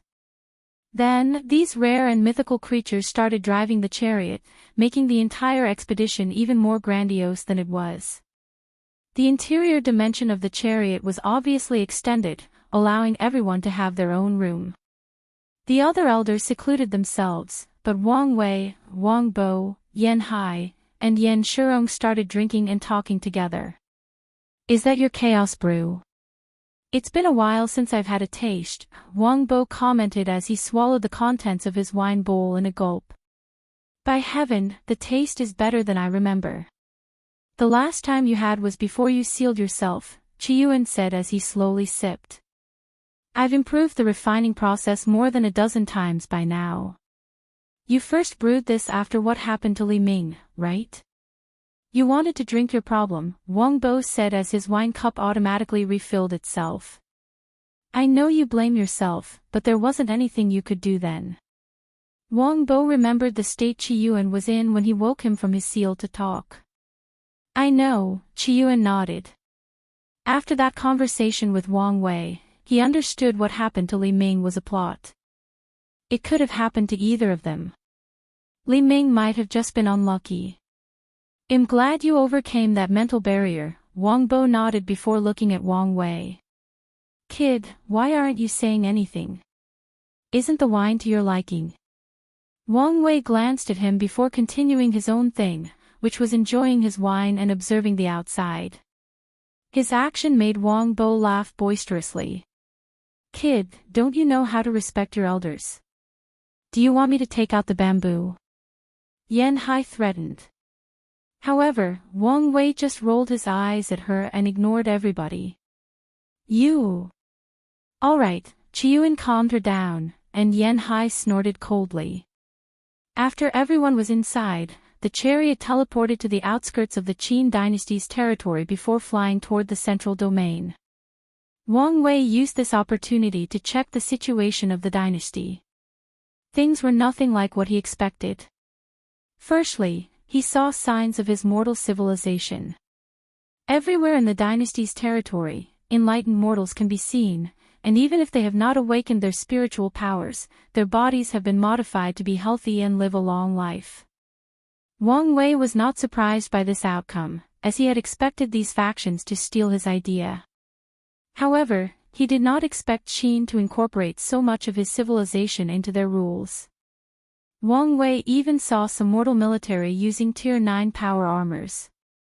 The second thing that surprised Wang Wei was the culture. The Qin dynasty played a crucial role in China's history. It served as the transition from feudalism to a centralized government, making Yingzheng one of the most famous emperors in modern history. However, the Qin dynasty was not without critics. That period was known for its harsh and strict laws. For example, the punishment for stealing was chopping the culprit's hands, no matter the amount of money involved. Additionally, the Qin dynasty is famous for its anti-Confucian stance. Yingzheng is infamous for banning and burning books, and killing Confucian scholars. However, Wang Wei saw too many literary scholars in many places in the territory, many of whom hold high positions of power. Well, it makes sense he would change his views. Yingzheng supported legalism and rejected Confucianism because the latter had too much power in the court and among the people. However, in the cultivation world, Yingzheng now had godlike power, meaning no religion or ideology could threaten his power. So, it was in his best interest to use these ideologies as tools to rule and improve his dynasty. The journey took 3 days before the chariot reached the capital. A small battalion of soldiers dressed in black armor waited outside the capital, led by a woman in blue official clothes with a hat. Everyone slowly descended. Welcome to Great Qin, the officer said with a bright smile. Wang Wei looked at her and recognized she was the Minister of Foreign Affairs, Peak Paragon, Fan Shifeng. If you find any errors, ads pop-up, ads redirect, broken links, non-standard content, etc., please let us know to report so we can fix it as soon as possible. Chapter 1551, The Great Wall, Mistress Yan Hai, Fan Zaifen bowed. Shifeng, Yan Hai nodded. Before Shifeng joined the Qin dynasty and climbed her way to the top, Yan Hai once supported her. Although they cut off their connection because Fan Shifeng wanted to show the human emperor her utmost loyalty, she still respected Yan Hai for all the help she provided. Lord Qiyuan, and Lord Yan, Fan Shifeng muttered, her voice laced with a little bit of unnaturalness. She couldn't help it. Yan Shurong used to be weaker and of a lower generation than her, but now, he was a primal, and she was still stuck in the same realm. Yan Shurong nodded. He never dealt personally with Fan Shifeng, so he did not feel too uncomfortable due to their sudden change in status. Fan Shifeng controlled her emotions before saluting everybody else. She had to pause before recognizing Wang Bo. Her rise was during the Second Origin War, so it took a while to remember the old, vital figures of the Dao opening sect. And you must be the rising star of this generation, Wang Wei. A pleasure, Wang Wei said calmly. You are so young and handsome, Fan Shifeng muttered. So I've been told. Interested in marrying a Qin princess? You can pick your share. Thanks for the offer, but I'll have to decline. Why? You must know the Qin princesses are some of the most beautiful women in the world, and you can pick any of them, Fan Shifeng insisted. I'm married to the Dao, Wang Wei replied. This woman was obviously trying to get some information about his relationship with Wu Hong. Married to the Dao. I think I'm going to use that from now on, Qiyuan chuckled. How much nonsense I could spare myself if I could use the excuse of being married to my sword, Yan Hai shook her head. Being married to runes doesn't have the same appeal, Wang Bo laughed. Fan Shifeng observed these people for a moment before putting on a business smile. It's a shame, but I respect your choice. Now, let's get back to business. Fan Shifeng straightened up her posture. According to the Assembly Covenant, I'm here to announce in advance that we will deploy the Great Wall for this assembly. These words immediately made Qiyuan raise his eyebrow. Is this necessary? Strict security is always required during these assemblies, but no one ever goes as extreme as the Qin Saint Court. His Majesty feels there might be a chance that someone might attack the assembly, so he has chosen the highest security level to ensure Qin's reputation, Fan Shifeng explained. No overlord faction would accept the great shame of something going wrong during an assembly. So, the human emperor's caution makes sense logically. After all, for these factions, a bad reputation can decrease their faction's qi luck. I understand, Qiyuan nodded. Good. Will you use our accommodation, or make yours? We will make our own. No problem, Fan Shifeng nodded, not surprised by this choice. In the history of the world, not a single faction has ever accepted the accommodation of the lineage holding the assembly. Fan Zifan motioned for them to enter, and the team slowly walked through the entrance in the wall. The Qin's capital was called Ancestral Dragon City, and it was surrounded by an immense black wall more than 33,000 feet tall. And as Wang Wei walked through the entrance, he had a feeling this wall could become even more towering. What's the Great Wall? Wang Wei asked. This world's history was long, and he still hasn't learned everything in detail. Although he has heard these words before, and not just from Earth, he wanted to know more. It's a luck artifact of Qin, Qiyuan explained. It's primarily famous for two events. First, it saved Qin from destruction during the Devil's Conquest by protecting the capital for more than 100,000 yuan epoch. Qin had lost all its territory except the capital, but Yingjing held on with the help of the Great Wall. They killed so many devils during that battle. I believe it was after that fight that Heavenly Dao started considering him for the human emperor position. It was that important? Wang Wei asked. The primogenitor devil might have sucked at using his artifact for his personal strength, but he was a master of using it to cultivate his devil subordinates, Wang Bo commented. True, Qiyuan nodded. He had previously crippled most other factions before focusing on Qin, wishing to eradicate it. By standing alone for more than 100,000 yuan epoch, Yingjing bought everybody else enough time to recuperate from the previous heavy blow. Is that so? Wang Wei muttered. What's with your tone? Yan Hai asked. I realized that I have been looking at Yingjing with so much suspicion that I may have not given him the credit he deserves, Wang Wei revealed. You should never underestimate your opponent, Qiyuan warned. I know that, Wang Wei nodded. He wasn't a young cultivator who needed to learn such basic lessons.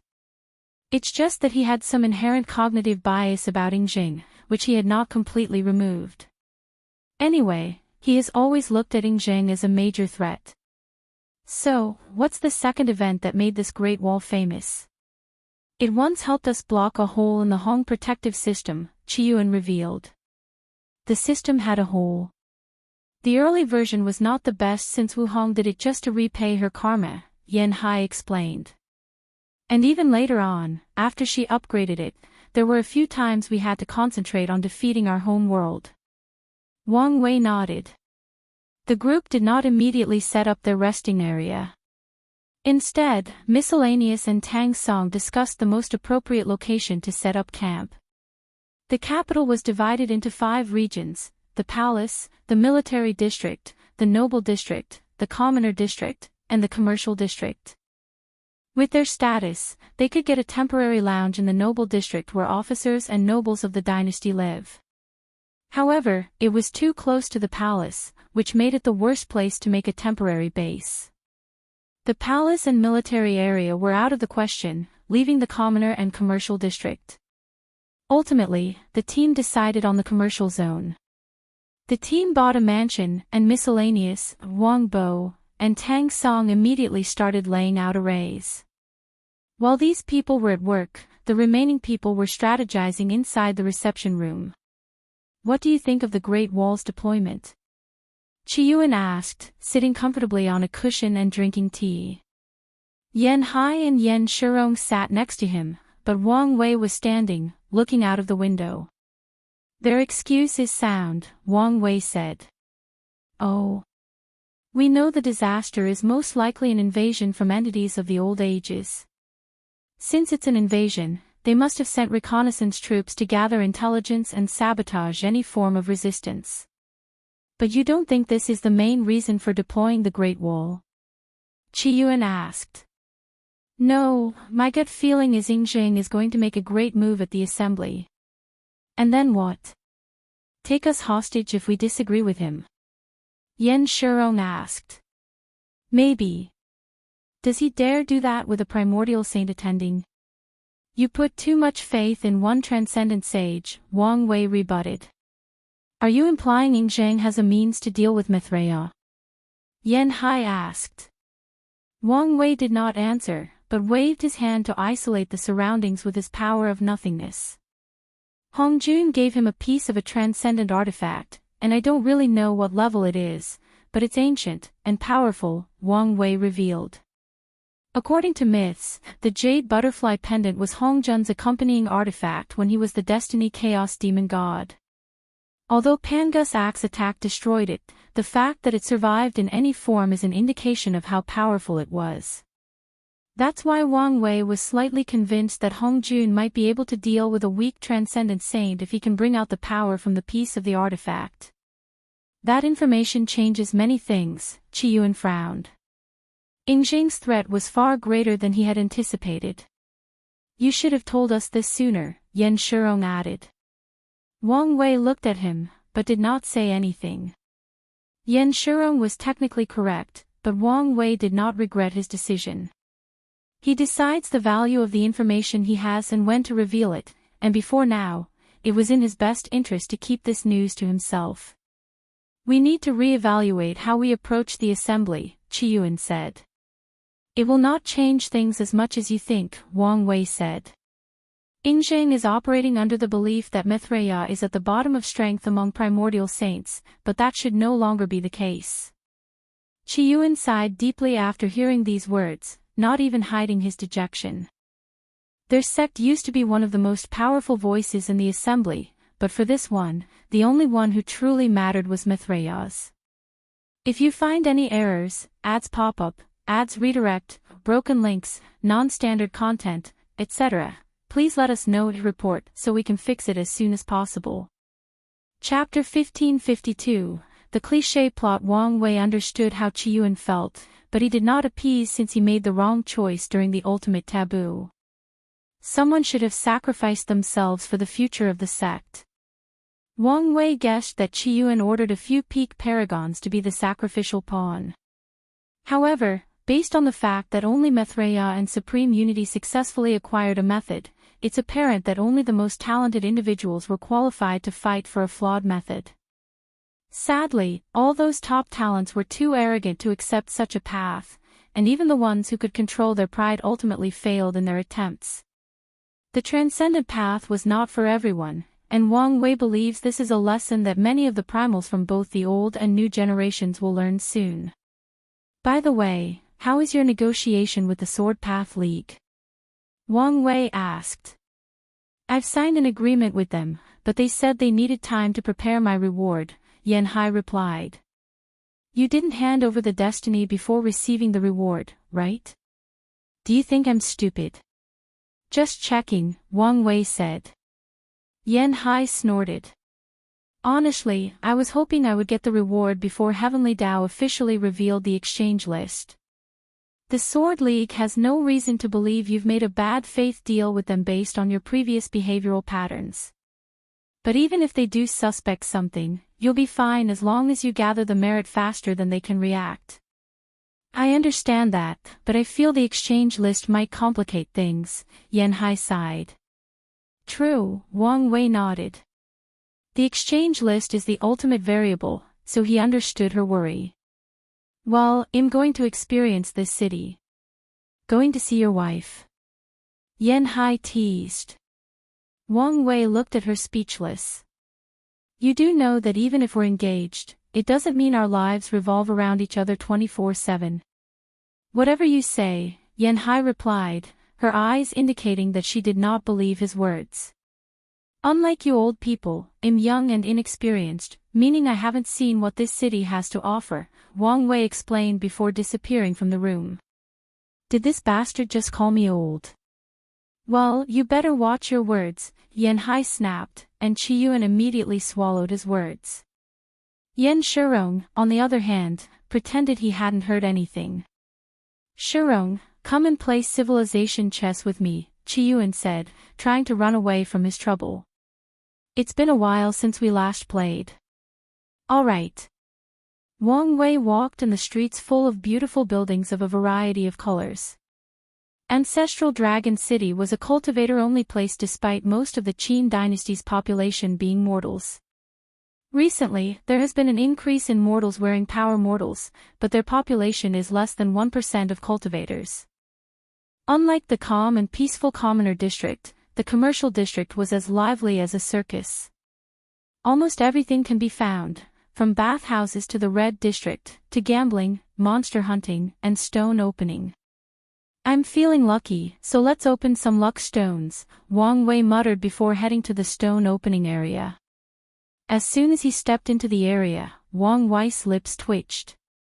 He discovered more than 100 methods of suppressing luck, destiny, divination, karma, calculation, or ocular techniques. Sometimes I feel the cultivation civilization of this world is too advanced, Wang Wei complained. Events like this are the time for protagonists to make a fortune, but he has to fight for his life. He shook his head before browsing around. There were hundreds of tables with dark blue stones of various sizes. People would use numerous methods, including strange ones like licking the stone, to detect whether they have treasures. Wang Wei's eyes glowed as he used his technique to fight against Qin's. I want this one, Wang Wei said to the vendor, pointing to a rigged stone the size of a basketball. Customer, are you sure? This stone doesn't look like much. How about trying this one instead? The vendor, a middle-aged man in black robes with a greedy look in his eyes, said. Here is the money, Wang Wei said as he handed him a space ring with the correct number of Dao sources. Pleasure to do business with you. Would you like me to open it for you? No need. Wang Wei tapped the stone and the outer shell collapsed, revealing a brown tree root pulsating with green energy veins. A life-stealing root, the vendor exclaimed before his eyes flashed with greed and jealousy. However, he swiftly controlled himself. This was the Qin dynasty where the laws were strictly enforced. Additionally, the way the customer casually opened the stone was a sign of the latter's terrifying strength. Luck stones are created using an ancient technique from the Tribulation era, with the sole purpose of preserving things.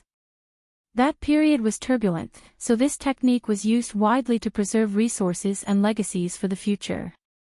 The stone's exterior was created to survive immense power, and a delicate process was needed to remove the shell without affecting what was inside. Yet, this customer did it so effortlessly, a sign of his strength and control. Do you want to buy another one? Wang Wei ignored this man and everyone who was staring. The life-stealing root was a Tier 12 material sought after by alchemists and individuals who cultivated wood and practiced the Devour Tao. Its value was 3 times what Wang Wei paid for the rock. The second rock he opened contained a small amount of gold merit, which placed a deep smile on Wang Wei's face. However, even more people were not paying attention to him. One more, Wang Wei thought before observing around. He ignored the people following him around. He soon had his eyes on a rock and walked over. However, immediately after touching the stone, someone else reached out to hold it. Wang Wei was immediately excited, thinking he was about to experience a face-slapping event. He turned to look at this small villain, and his excitement increased. Handsome face, noble atmosphere, luxurious but low-key robes, peak paragon cultivation, 2 followers, a squinting eye and a silent shadow type, and finally, a hidden arrogance. This man was the perfect villain template. "Young sir, may I have the honor of paying for this stone for you?" said the charming villain. "Oh. Why would you do that?" "I like to make friends." It turns out to be the plot of friending the protagonist for him to help the prince ascend to the throne later on, Wang Wei thought, a little disappointed. With one look at this man, he could tell he was a Qin prince. What's more, he could already foresee fate's machination. This prince was probably tired of his father, who had absolute power over the dynasty for billions of years. He appeared before Wang Wei because fate thought he might be an interesting pawn. Well, let's see if he will be valuable, Wang Wei thought. A new name appeared on the chessboard in his sea of consciousness. Inyongrue. What an interesting name. The prince's first name meant to be forever blessed, to be eternally lucky. Wang Wei wondered if he was worthy of his luck. As it turns out, I also like to make friends, Wang Wei smiled. That's good to hear, Inyongrue nodded before paying the vendor. Wang Wei opened the stone, revealing what resembled a white core with red grass growing on top. Numerous eyes were on this thing, but everyone had a puzzled look. "Friend, I consider myself knowledgeable, but I don't recognize what this herb is. Do you have any idea?" Inyongrue said. "I also have no idea what this is," Wang Wei replied. "But let's check." His eyes suddenly glowed silver as he channeled the power of fate. A smile crept on his face a few seconds later as he placed the herb inside a conjured jade box before putting it inside his dimension. "How fortuitous," Wang Wei muttered. His divination revealed that Yan Liling can use this herb to create a pill that helps people recondense their gate of ascension. Although he didn't need it, this herb can become a crucial material for the sect if Yan Liling can successfully reproduce and plant it. Inyongrue desperately wanted to ask, but he saw Wang Wei had no interest in speaking, so he controlled himself. The squinty-eyed follower wanted to say something, but the prince warned him through divine sense.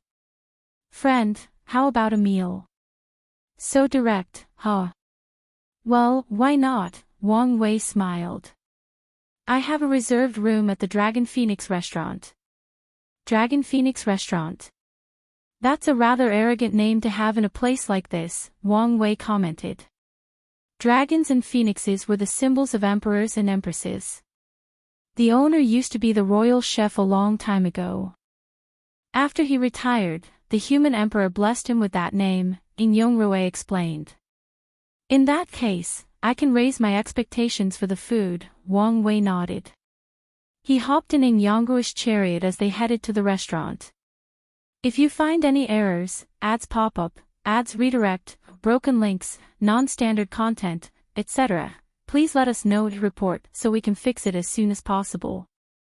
Chapter 1553, a quiet but intense negotiation. Wang Wei and Inyongrue had a normal and regular conversation while eating great food. Although not on the level of his wife's, the food was top tier. Inyongrue was a charming man and a great conversationalist. Wang Wei was a chameleon, able to mold himself into anything for the situation. So, the two enjoyed chatting with each other before departing. Inyongrue stayed in a well-decorated red and blue room, calmly watching Wang Wei leave. His two followers immediately entered.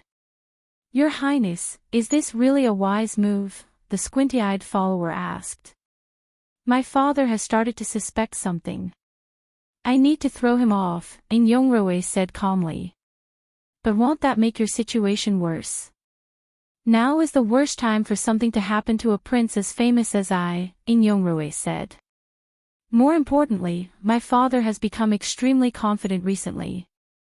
He operates with the mindset that everything is under control, including me. So, I should be safe for a while."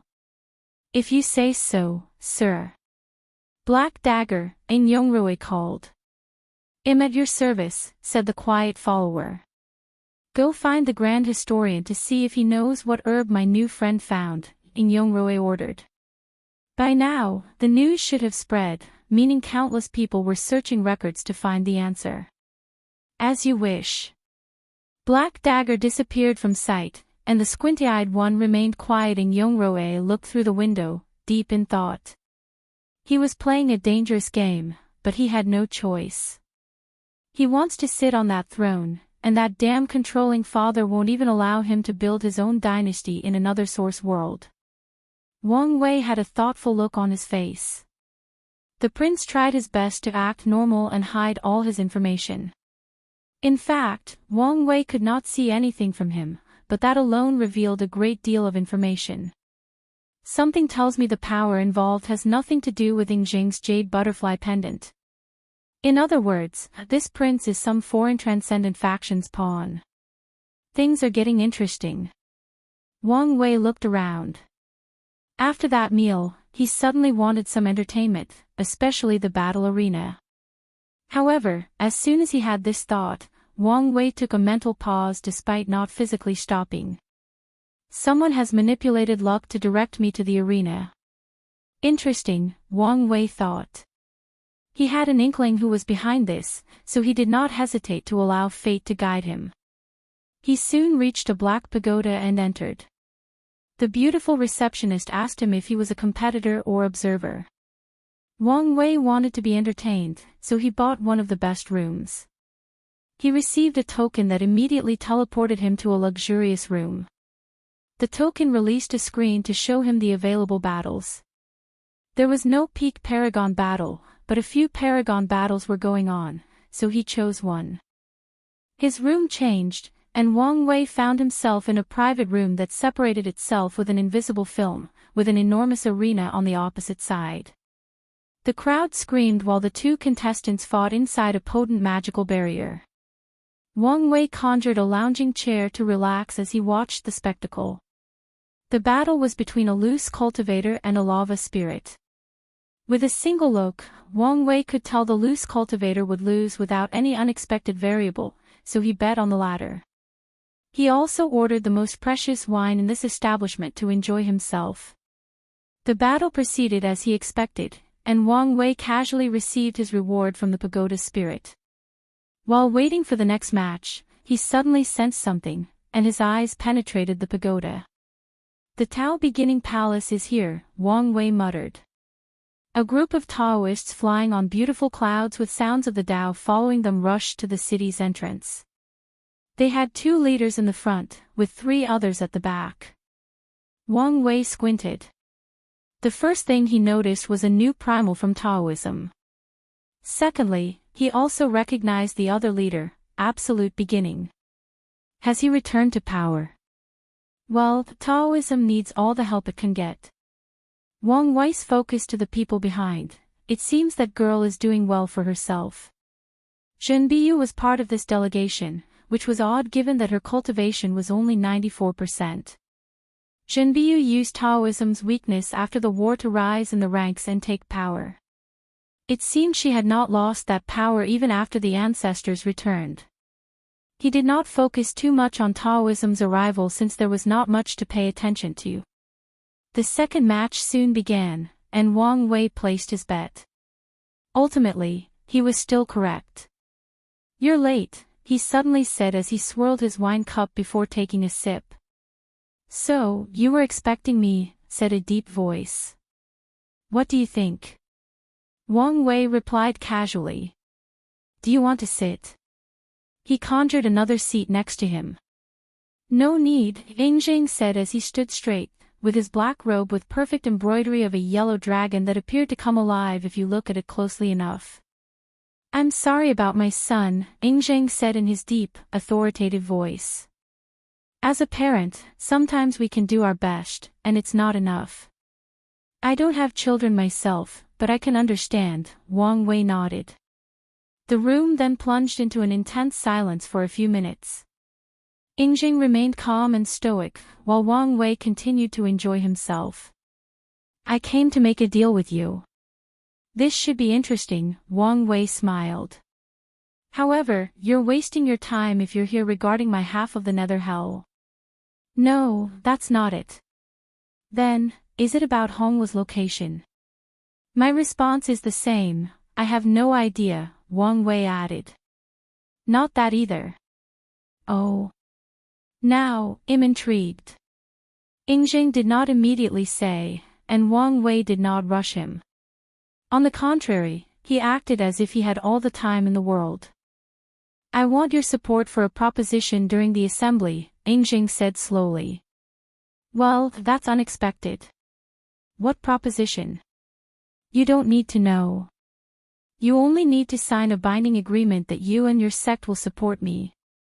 Do you really expect me to agree to this? And even if I wanted to, it appeared you wanted me to represent the sect. Wang Wei looked at him as if he was a fool. I know you can be persuasive if you need to, Ying replied, his eyes remaining focused on the arena. I want to hear you're going to make me agree with such a unique request. Wang Wei decided to be nice and not call it stupid. War is quite an interesting thing, isn't it? Ying said. I have my fair share of experience in conducting war. Let's say I was invading a place, do you know what one of my main priorities would be? Eliminate any threats that could impede my conquest, especially if that threat has the potential of a Grand Dao Saint. That bastard did remember how Wu Hong sealed supreme unity, Wang Wei thought. He calmly sipped his wine. So, this is blackmail instead of negotiation. You don't have to see it that way, Ying stated. My proposition will benefit everybody. I'm only doing this out of cautiousness. So you say, Wang Wei sneered. What do you say? It's a great deal. You benefit from my position, and in return, I keep my mouth shut. Aren't you afraid of being labeled a traitor? Wang Wei asked. By who? Ying scoffed.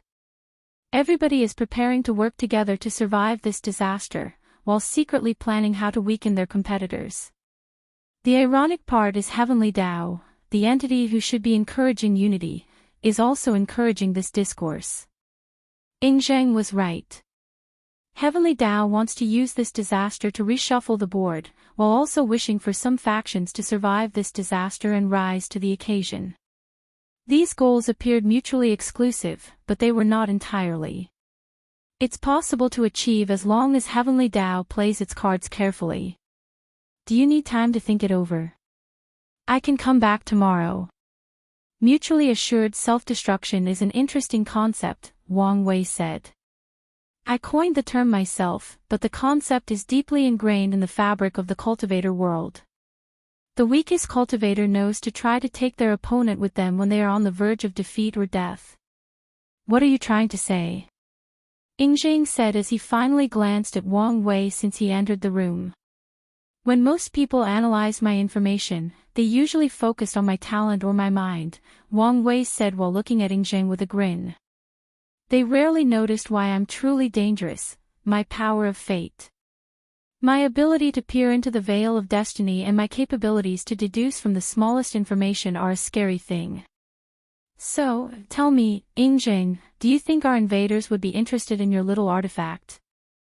A shock flashed deep in Ying's eyes, but he remained calm, with no change in facial expression. Yes, I'm talking about the one you probably received from your first life in the prehistoric world. A mighty aura leaked from Ying's body before it quickly retreated. You keep your mouth shut, and I keep quiet. Do we have an understanding?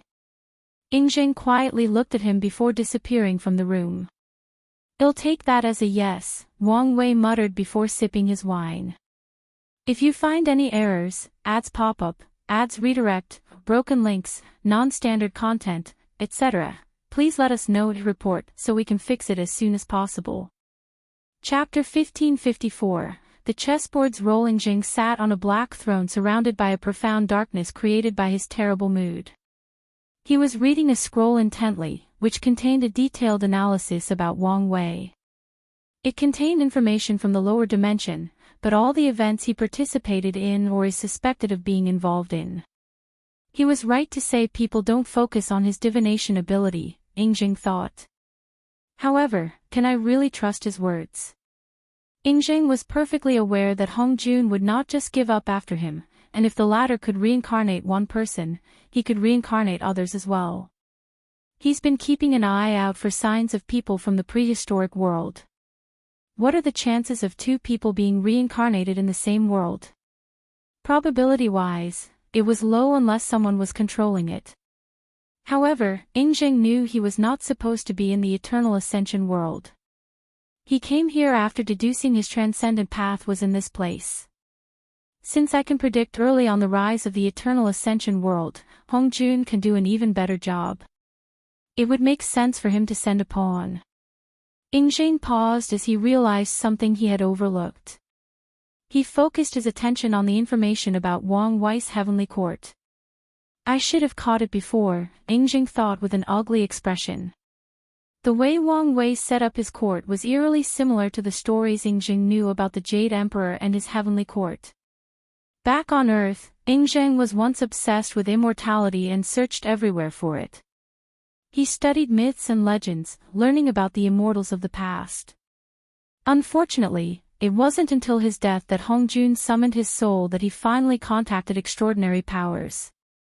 Now that I know he's one of Hong Jun's lapdogs, I must eradicate him, Ying thought. A deep killing intent flashed in his eyes, turning the throne room a deep shade of red. After many years of caution, planning, and due to a fortunate encounter in the ultimate taboo, he was now confident he had absolute control over the jade butterfly pendant. Ying planned to become a primordial chaos saint before confronting Hong Jun, possibly even reclaiming the entire pendant from him. But now, he knew one of the latter's lapdogs might be in his territory, trying to get him to succumb to Hong Jun.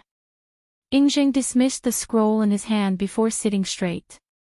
For the next 2 hours, he remained still, thinking only about his enemy and his future. This new revelation has altered some of his plans, so he has taken this time for a more thorough analysis. What's the result of the investigation? Ying suddenly said. The herb is an extinct material called the core grass. It was used for body refining pills, primarily for the opening of the gates, a deep voice responded. It doesn't sound too valuable, so why was he so excited? Ying muttered. Keep searching to see if there are any secrets to this herb. As you wish. Go investigate my second son to antagonize his elder brother. I need to give him something to do so he doesn't ruin the assembly, Ying ordered. The prince title of Qin is not based on birth. After all, Ying had too many of those. It's decided on strength, and unfortunately, Yin Yongrui has kept the first prince position for too long, which has gotten to his head. Yes, Lord. Wang Wei sighed as he looked at the battle in the arena. He's probably going to figure it out. Many people have already figured out he was reincarnated because of how he acts and the things he created in the lower dimension. These people are not stupid. It's one thing to have a few wonderful ideas, but something entirely different to have so many, and on top of it all, these ideas and concepts have already been perfected upon their initial creation. The only logical explanation is that those ideas are from another civilization who have already perfected them, and Wang Wei translated them to fit this world. With Ying suspicious nature, he will start analyzing Wang Wei, and it's only a matter of time until he figures out the truth since Wang Wei has left too many traces, especially in the lower dimension. However, he did not regret his choice. It's a worthy trade to protect Hong'er. Plus, Yingzheng and I were destined to clash anyway. This just raises the stakes. Wang Wei sipped his wine. The battle suddenly became interesting, and he was about to leave when he sensed something. It's good to see you. Someone slowly ascended from his shadow. Red Mask bowed. How are you? Master, did you forget about me? Of course not, Wang Wei said, his body shifting slightly uncomfortably. Then, why haven't you summoned me? Wang Wei coughed lightly. I knew you should be receiving the feedback from my cultivation retreat, and decided not to bother you. Plus, didn't I assign you a task? Red Mask looked at him, but did not say anything. I've shifted to all the memories. And? The majority are useless and a portion contains useful knowledge, mainly about skills and techniques. No useful intelligence. Our divination has indicated that most of the intel was events that have occurred long ago, rendering them useless, Red Mask reported. However, we found a few secrets about fortunate encounters in primordial chaos, and 2 of them have been verified to still be useful. It'll give you a proxy avatar. Give him the coordinates and he'll check these areas, Wang Wei immediately said. He figured if he did not act sooner, that bastard Heavenly Book might take these fortunate encounters. Very well. Do you have anything to report? Wang Wei asked. A plethora of things, Red Mask replied, not hiding the accusation in her tone. I'm listening, Wang Wei said, ignoring her complaint.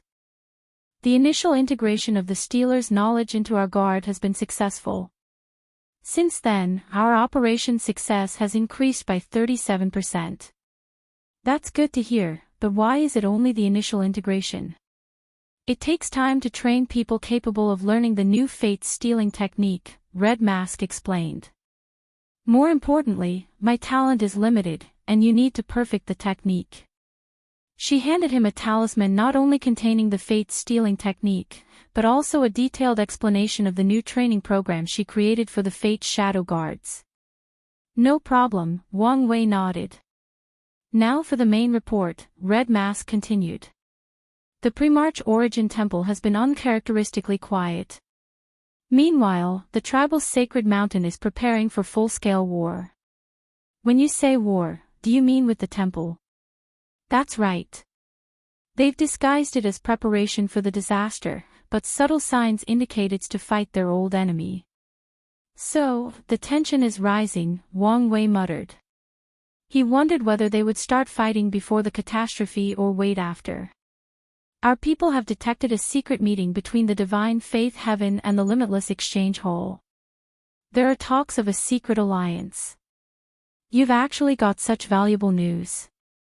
It's way easier for our guard to steal a person's fate and their identity, and many previous detection methods that used to work on us are now useless, Red Mask explained. It seems I did not fully realize the value of Jimin's thief Dao, Wang Wei muttered. Who initiated this alliance, and how far have the talks gone? The Divine Faith Haven initiated it. The Limitless Exchange Hall is open to the idea, but they want to wait after the assembly before making a decision. It seems those weaker overlords are starting to feel the pressure, and decided to band together, Wang Wei analyzed. He squinted his eyes while sipping his wine. We can't allow them to ally. I can assassinate one of the negotiators and leave subtle proof that another overlord did it, Red Mask suggested.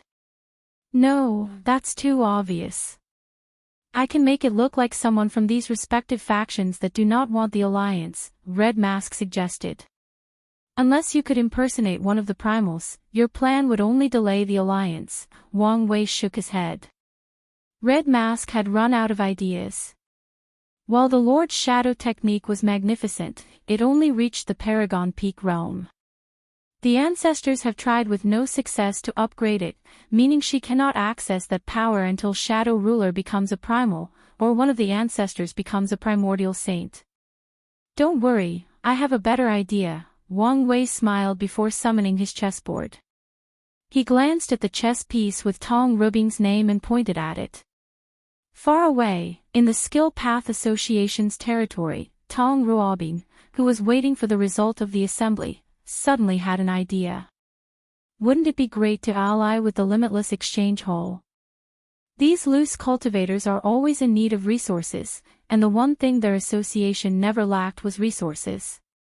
Professionals require raw resources to refine them into pills, talismans, arrays, etc. However, the process of finding these raw resources can be dangerous and time-consuming. The best solution would be to have a large group of people collect raw resources in exchange for a small portion of the final product. The disaster is coming, and forming such a strategic alliance will benefit both sides, Tong Ruobing thought. After mulling it over for a while, she left her room to see someone to suggest this idea. If you find any errors, ads pop up, ads redirect, broken links, non-standard content, etc., please let us know to report so we can fix it as soon as possible. Chapter 1555, The Unification's Importance. Wang Wei smiled. Between the Skill Path Association and the Divine Faith Have, which one was a better ally for the Limitless Exchange Hall? The answer was obvious. These gods are dreaming if they think they can escape their eventual fate. After the assembly, the association will start discussing an alliance with the Exchange Hall. Use your people inside the haven to antagonize these two. Make it look like they want to stop the alliance, before revealing the haven's plan was to swallow the Exchange Hall all along. Wang Wei did not want a situation in which these three factions formed an alliance, so he needed to muddle the situation between them. I understand, Red Mask said. Wang Wei observed his chessboard. The way the idea was implanted was kind of sudden, which can make some people suspicious. It would be better if I could implant them in their subconscious, and it suddenly appeared at the appropriate time, just like a sudden epiphany. Wang Wei raised his arm to release a golden glow as he slowly fine-tuned this artifact. The process only took him about 2 hours, but he was satisfied with the final result. You can continue. Wang Wei suddenly felt a shift in the universe. No, it wasn't just him, but everyone in Ancestral Dragon City. This feeling, Wang Wei muttered before looking in the distance. All the laws between heaven and earth suddenly became agitated before lowering their sense of presence. It was like a lion king suddenly appearing before its flock, and everybody quieted down due to its sheer presence. Mithraea, Wang Wei muttered. 4 people slowly approached the city. Mithraea was walking while happily chatting with her 2 disciples, Monk Wuzhu and Hongmeng. Another primal thread behind, keeping a respectful distance. Another new one, Wang Wei thought. Both Buddhism and Taoism previously had 3.5 primals, with the half part resulting from the acquisition of the luck and destiny of ancient Taoism and Buddhism, and condensing them into a powerful protective artifact. Although limited to only being used when these religions are in great peril, it was still an advantage. However, now, they both acquired a new primal. Which other factions have recently cultivated new primals? Wang Wei suddenly asked. Besides us, only the Origin Seal Continent, Buddhism, and Taoism, Red Mask responded. No more. Are you sure they are not hiding it? I doubt that. The disaster is coming, so it's most advantageous for them to improve their luck and destiny, Red Mask responded. Our information has revealed many people in retreat trying to achieve that level, but only the 4 have succeeded so far. Is that so? Lord, why the sudden interest? It's only a matter of time before primals become as common as dogs, Wang Wei explained. However, currently, the fact that only 4 factions have succeeded is a manifestation of luck. Buddhism and Taoism benefit from Mithraea and Supreme Unity's existence. Our sect receives the benefits for successfully summoning the ultimate taboo, and the Origin Seal Continent is riding on Wuhong's talent and potential. Once these people realize this, all eyes will be on the continent. I could take the identity of a peak paragon of one of the overlords and fake ascending to the primal level. That could buy you time, Red Mask suggested. Her duty was to help her lord and offer solutions. No need, Wang Wei rejected. With his mastery of luck Dao and enough preparation, he could fake the birth of a new primal. However, such a plan requires too much preparation and carefulness to execute, making it too easy for something to go wrong. More importantly, the disaster will start in less than 30,000 yuan epoch, meaning these factions won't have time to be staring at the origin seal continent. And if push comes to shove, hell do something to distract them. Wang Wei took one last look at Wuzhou and Hongmeng, a slight jealousy flashed in his eyes. These bastards had access to the best time acceleration array in the world, and now, their cultivation was the same as his. Alright, what were you reporting? The Grand Sect Alliance has been on the move. They were the first to arrive, and every time a faction arrived, they openly visited, except for us. Are they trying to gather support to pressure us about the exchange list? What a pointless endeavor, Wang Wei sneered. The Grand Sect Alliance has always considered the Dao opening sect their greatest threat. Maybe not entirely, Red Mask added. One of their delegates is from the Yin Moon Palace. So, their target is Kong. No, not just Kong, but Mithraea. They want to see how much she's willing to protect him, and maybe even how much power she will exert in the meeting. Mithraea might be the most powerful entity in the world, but she's also a king's soul. Without enough support, it's not impossible for the Grand Sect Alliance to use her kindness to get her to back down on certain topics. I'm guessing Dugubadian showed up himself. He's the one leading all the meetings. That bastard has always viewed himself as a domineering, but charismatic leader, Wang Wei sneered. In hindsight, the way Dugubadian views himself is true. Only with his strength and charisma did he successfully convince so many factions to join and accept him as their leader. However, while Dugubadian is responsible for the creation of the alliance, he is also its greatest weakness. As long as something happens to him, the Grand Sect Alliance will crumble from internal contradictions. Everybody knows this and is waiting for an opportunity to remove him from the equation. In fact, there may even be some people within his alliance who are scheming for his demise. Keep an eye on these alliance's people, and report back if you learn something new, Wang Wei ordered. I will personally oversee their mission. No, your task is to keep an eye on the Qin dynasty. The human emperor is planning something, and I need to know as much information about his court as possible, Wang Wei said with a strict expression. Understood. Is there anything else? Yes, there has been trouble in the unions recently. Oh. It's about the human fiend god bloodline, Red Mask revealed. The heaven-opening paragon has refused to share the secrets of that bloodline with the other two primals. At first, this was an issue. After all, it's the Wang clan's property and they can do as they wish with it. However, after our clan started to focus on bloodline, and seeing the initial success, the others became suspicious that the Wang clan had secretly reunited. Wang Wei could not help laughing after hearing this. Who would have thought Wang Guo would have shot himself in the foot by stealing my idea? That's what you get, you lucky bastard. Wang Wei exhaled before putting the wine to the side. Has he denied it? Privately. Yes. However, they are still trying to keep things under wraps. These factions have spent countless years preventing the Wang clan unification, not because we would have won more primals, but because unification represents a complete and perfect bloodline and destiny. However, some things are inevitable. But everyone knows that whoever of the clan can cultivate a transcendent sage will achieve this unification. No, he squinted while caressing his chin. They believe unification will increase the chances of cultivating a primordial chaos saint. I was wrong in my assessment that unification was not that important. Wang Wei had a gentle smile plastered on the corner of his mouth. This is excellent news, but how can I make full use of it? Should I use the chessboard on Wang Guo? No, ideas are useless in this situation. The Union's primals are not stupid. No matter how they feel about the Wang clan, they will not allow the latter to escape their grasp.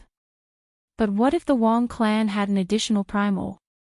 Such an idea might be preposterous to anyone else, but Wang Wei had a trump card, the nurture card. As long as he finds the right talent, he might be able to nurture them into a primal. No, even finding the right talent does not guarantee success. The twins' success was a manifestation of their talent and Wu Hong's luck. So, until Grand Dao increases the world's primal destiny, allowing more people to achieve that title, this plan will not be as successful as Wang Wei wants. What about a flawed primal? Wang Wei thought. As long as this person has that level of strength, it doesn't matter if they have some other flaw. The flawed primal is the way forward, Wang Wei thought. He could use this idea for his plan toward the all-seeing temple and Grandma Ju. The union is already here, right? They arrived before us and are living in the royal district, Red Mask revealed. They are as snobbish as ever, Wang Wei sneered. Here is the plan. I'll visit Wang Gua, and he'll probably refuse to see me. But as soon as I leave their compound, you need to slowly spread rumors about the Wang clan unification. Don't make it too obvious. Red Mask frowned. Lord, I don't mean to question you, but isn't it too obvious what you're doing? Everyone would think you're just fanning the flame. One flaw of smart people is they often overthink things, Wang Wei smiled. These people know I'm smart and wouldn't use such an obvious plot. Then, they will overthink, become suspicious, and come to a different conclusion. Our goal is to make things more difficult for Wang Gua, and slowly isolate him. This is just the first step. I understand. I'll prepare immediately, Red Mask nodded before disappearing into Wang Wei's shadow. Alright, let's go see the ancestor, Wang Wei smiled. If you find any errors, ads pop up, ads redirect, broken links, non-standard content, etc., please let us know to report so we can fix it as soon as possible. Chapter 1556, Political Games. Wang Wei stood before the Myriad Clan Union's mansion, calmly waiting. These people didn't even invite him inside and allowed him to wait in a separate room. Normally, such rude behavior was enough for Wang Wei to make a scene or cause a diplomatic issue. After all, he was a Grand Elder from the Dao opening sect. However, he remained calm and composed, waiting to be notified. Luckily, he did not have to wait long before a man dressed in green, with peak paragon cultivation from the Wang clan came to see him. Wang Wei looked at this person, and with one glance, he saw through him. The latter had a seal on himself to hide the secrets of his bloodline, just like Wang Wei and the members of the sect. Unfortunately, that seal was useless in front of his existence observation technique. In the end, Qiyuan's path was the correct one, Wang Wei thought. The Wang clan's bloodline has long evolved from the innate demon god that Wang Gua infused in his body. After so many years of evolution and improvement, the bloodline can be said to be a unique one that belongs to the Wang clan. Unfortunately, it did not change the fact that the origin of this bloodline was foreign.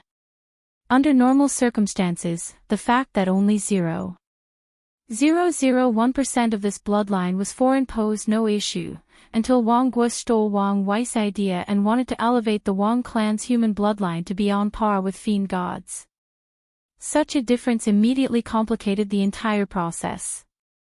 If your blood is not completely human, how can you condense a human fiend god bloodline? Wang Wei could tell that the other Wang clan probably have many problems during the awakening process. What's more, the other clan did not seal their blood at birth, meaning failure to awaken occurred while in the womb. And that's just one of the many other issues. The rules of balance indicate that the more potent a bloodline, the harder it is for them to reproduce. By sealing the clan's bloodline and forcing everyone to experience a bloodline awakening, Wang Wei has successfully preserved the human's part of the bloodline for higher reproductivity. Meanwhile, Wang Gua's branch did differently. The rules of their unions encouraged their members to have as many wives as possible to increase their chances of having children. They've created potions, arrays, and other means to increase the productivity of their clan members. The bloodline is called Human Fiend God, with the human part in front to show its importance. Meanwhile, it appeared Wang Guo only wanted a fiend god bloodline disguised as a noble human bloodline. Now, I understand why Qiyuan separated from the other clan. The Wang clan's division might have started because of the fight over leaving imprints in the bloodline for others to revive. But the actual reason for the divide was a divide in ideology. Qiyuan believed the clan's obsession with bloodline was the wrong path, but Wang Guo thought it was the future. After so many years, it was apparent that Qiyuan's path was correct by how many primals they have and the fact that talent like Wang Wei was born into their clan. However, the most critical thing is Wang Wei's human fiend god bloodline was the perfect way to breach these two opposing ideologies. Grand Elder Wang Wei, the man bowed. Director Wang Xiang, Wang Wei nodded. The union had a system based on directors, secondary and tertiary directors, which was similar to sect master, grand elder, and elder. He had read the history of their union, and Wang Wei remembered director Wang Xiang. He was famous for convincing more than a dozen foreign bloodline clans to betray their worlds and join the union during the Second Origin War. I'm sorry to say, but the ancestor had an epiphany and entered seclusion, Wang Xiang said with a gentle smile. Really? Wang Wei asked. Your timing is sadly unfortunate, Wang Xiang continued. Is it possible for me to wait for him? I mean, he can't stay in retreat for long if the assembly is about to start. That is true, and under normal circumstances, we would welcome you with open arms, Wang Xiang continued. However, you heard what the Qin court said about a possible attack. Our union is currently on high alert to prevent anyone from disturbing the ancestors' retreat. You understand how rare epiphanies are at such a level. The last thing I want is to disturb the ancestors, Wang Wei smiled. In that case, I'll take my leave. But would you pass on a message for me? Wang Xi's lips twitched. He then asked with a fake smile, what would that be? Tell him I expect reciprocity for the gift I gave him, Wang Wei said. He could not have Wang Guo think he was trying to scheme against him, so Wang Wei must make his visit seem like he was acting out of pettiness because the latter had stolen his idea. This bastard, Wang Xiang cursed. He understood how much these words would cause, especially the word gift, which he guessed was used on purpose. He also knew he needed to say something, or who knows what would happen. I'll take my leave. Thank you for the hospitality. I wish the ancestor success in his retreat, Wang Wei said before bowing in one fluid motion, and then turned around to walk away.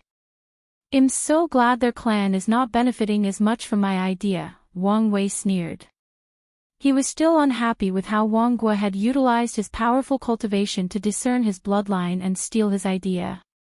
The help he received at that time was insignificant in comparison.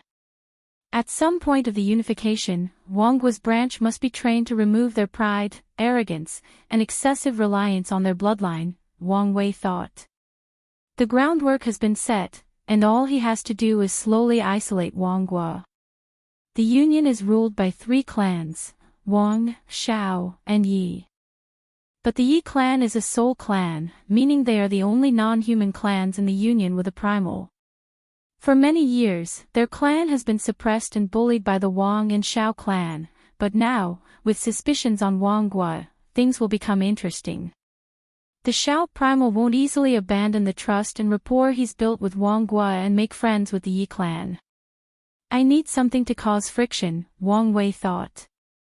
He first thought of the issue with the celestial race, but that has long been dealt with. The deal he had with Wang Guo was that the union would not punish the celestial race for their supposed betrayal, and from what Wang Wei knows, the issue was dealt not long after all the ancestors returned.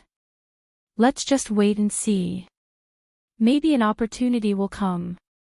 If not, I'll analyze their situation and manufacture one, Wang Wei thought.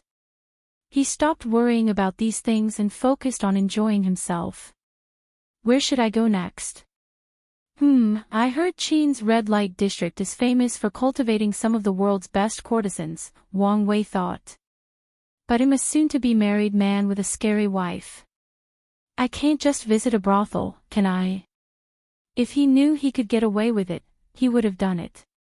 After all, he wasn't going there to sleep with the women, but to experience and appreciate their beauties, and more importantly, their art. Damn it, why does this woman have such a wrap around me? Wang Wei cursed. It was humiliating for a man whose pursuit is freedom not to do something because he's scared of his wife. I'll just do it. What can she do to me? As soon as he said these words, he felt a chill run down his spine. Let's not find out. Wang Wei had a pained look on his face.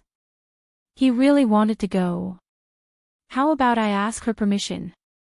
Yes, that's a good idea, he thought before writing invisible characters in the air that turned into a talisman that disappeared in the void. He received a reply a few seconds later that said, "The Qin's courtesans are indeed world-class, and it's been a while since I last heard one of their works. I'll be here soon so we can watch together, but record anything interesting in case I'm delayed." That's my girl, Wang Wei smiled. What's healthier than a couple enjoying a brothel together? I knew I chose the right woman.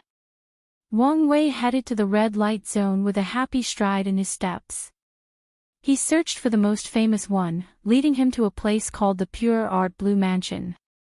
To Wang Wei's surprise, so many people were lining up to enter, and he was almost barred from entry until he showed his cultivation and status. Then, someone gave him a private room. He also learned about a legendary courtesan called the Butterfly Princess, who would share a piece for the first time since the Second Origin War. If you find any errors, ads pop up, ads redirect, broken links, non-standard content, etc., please let us know to report so we can fix it as soon as possible.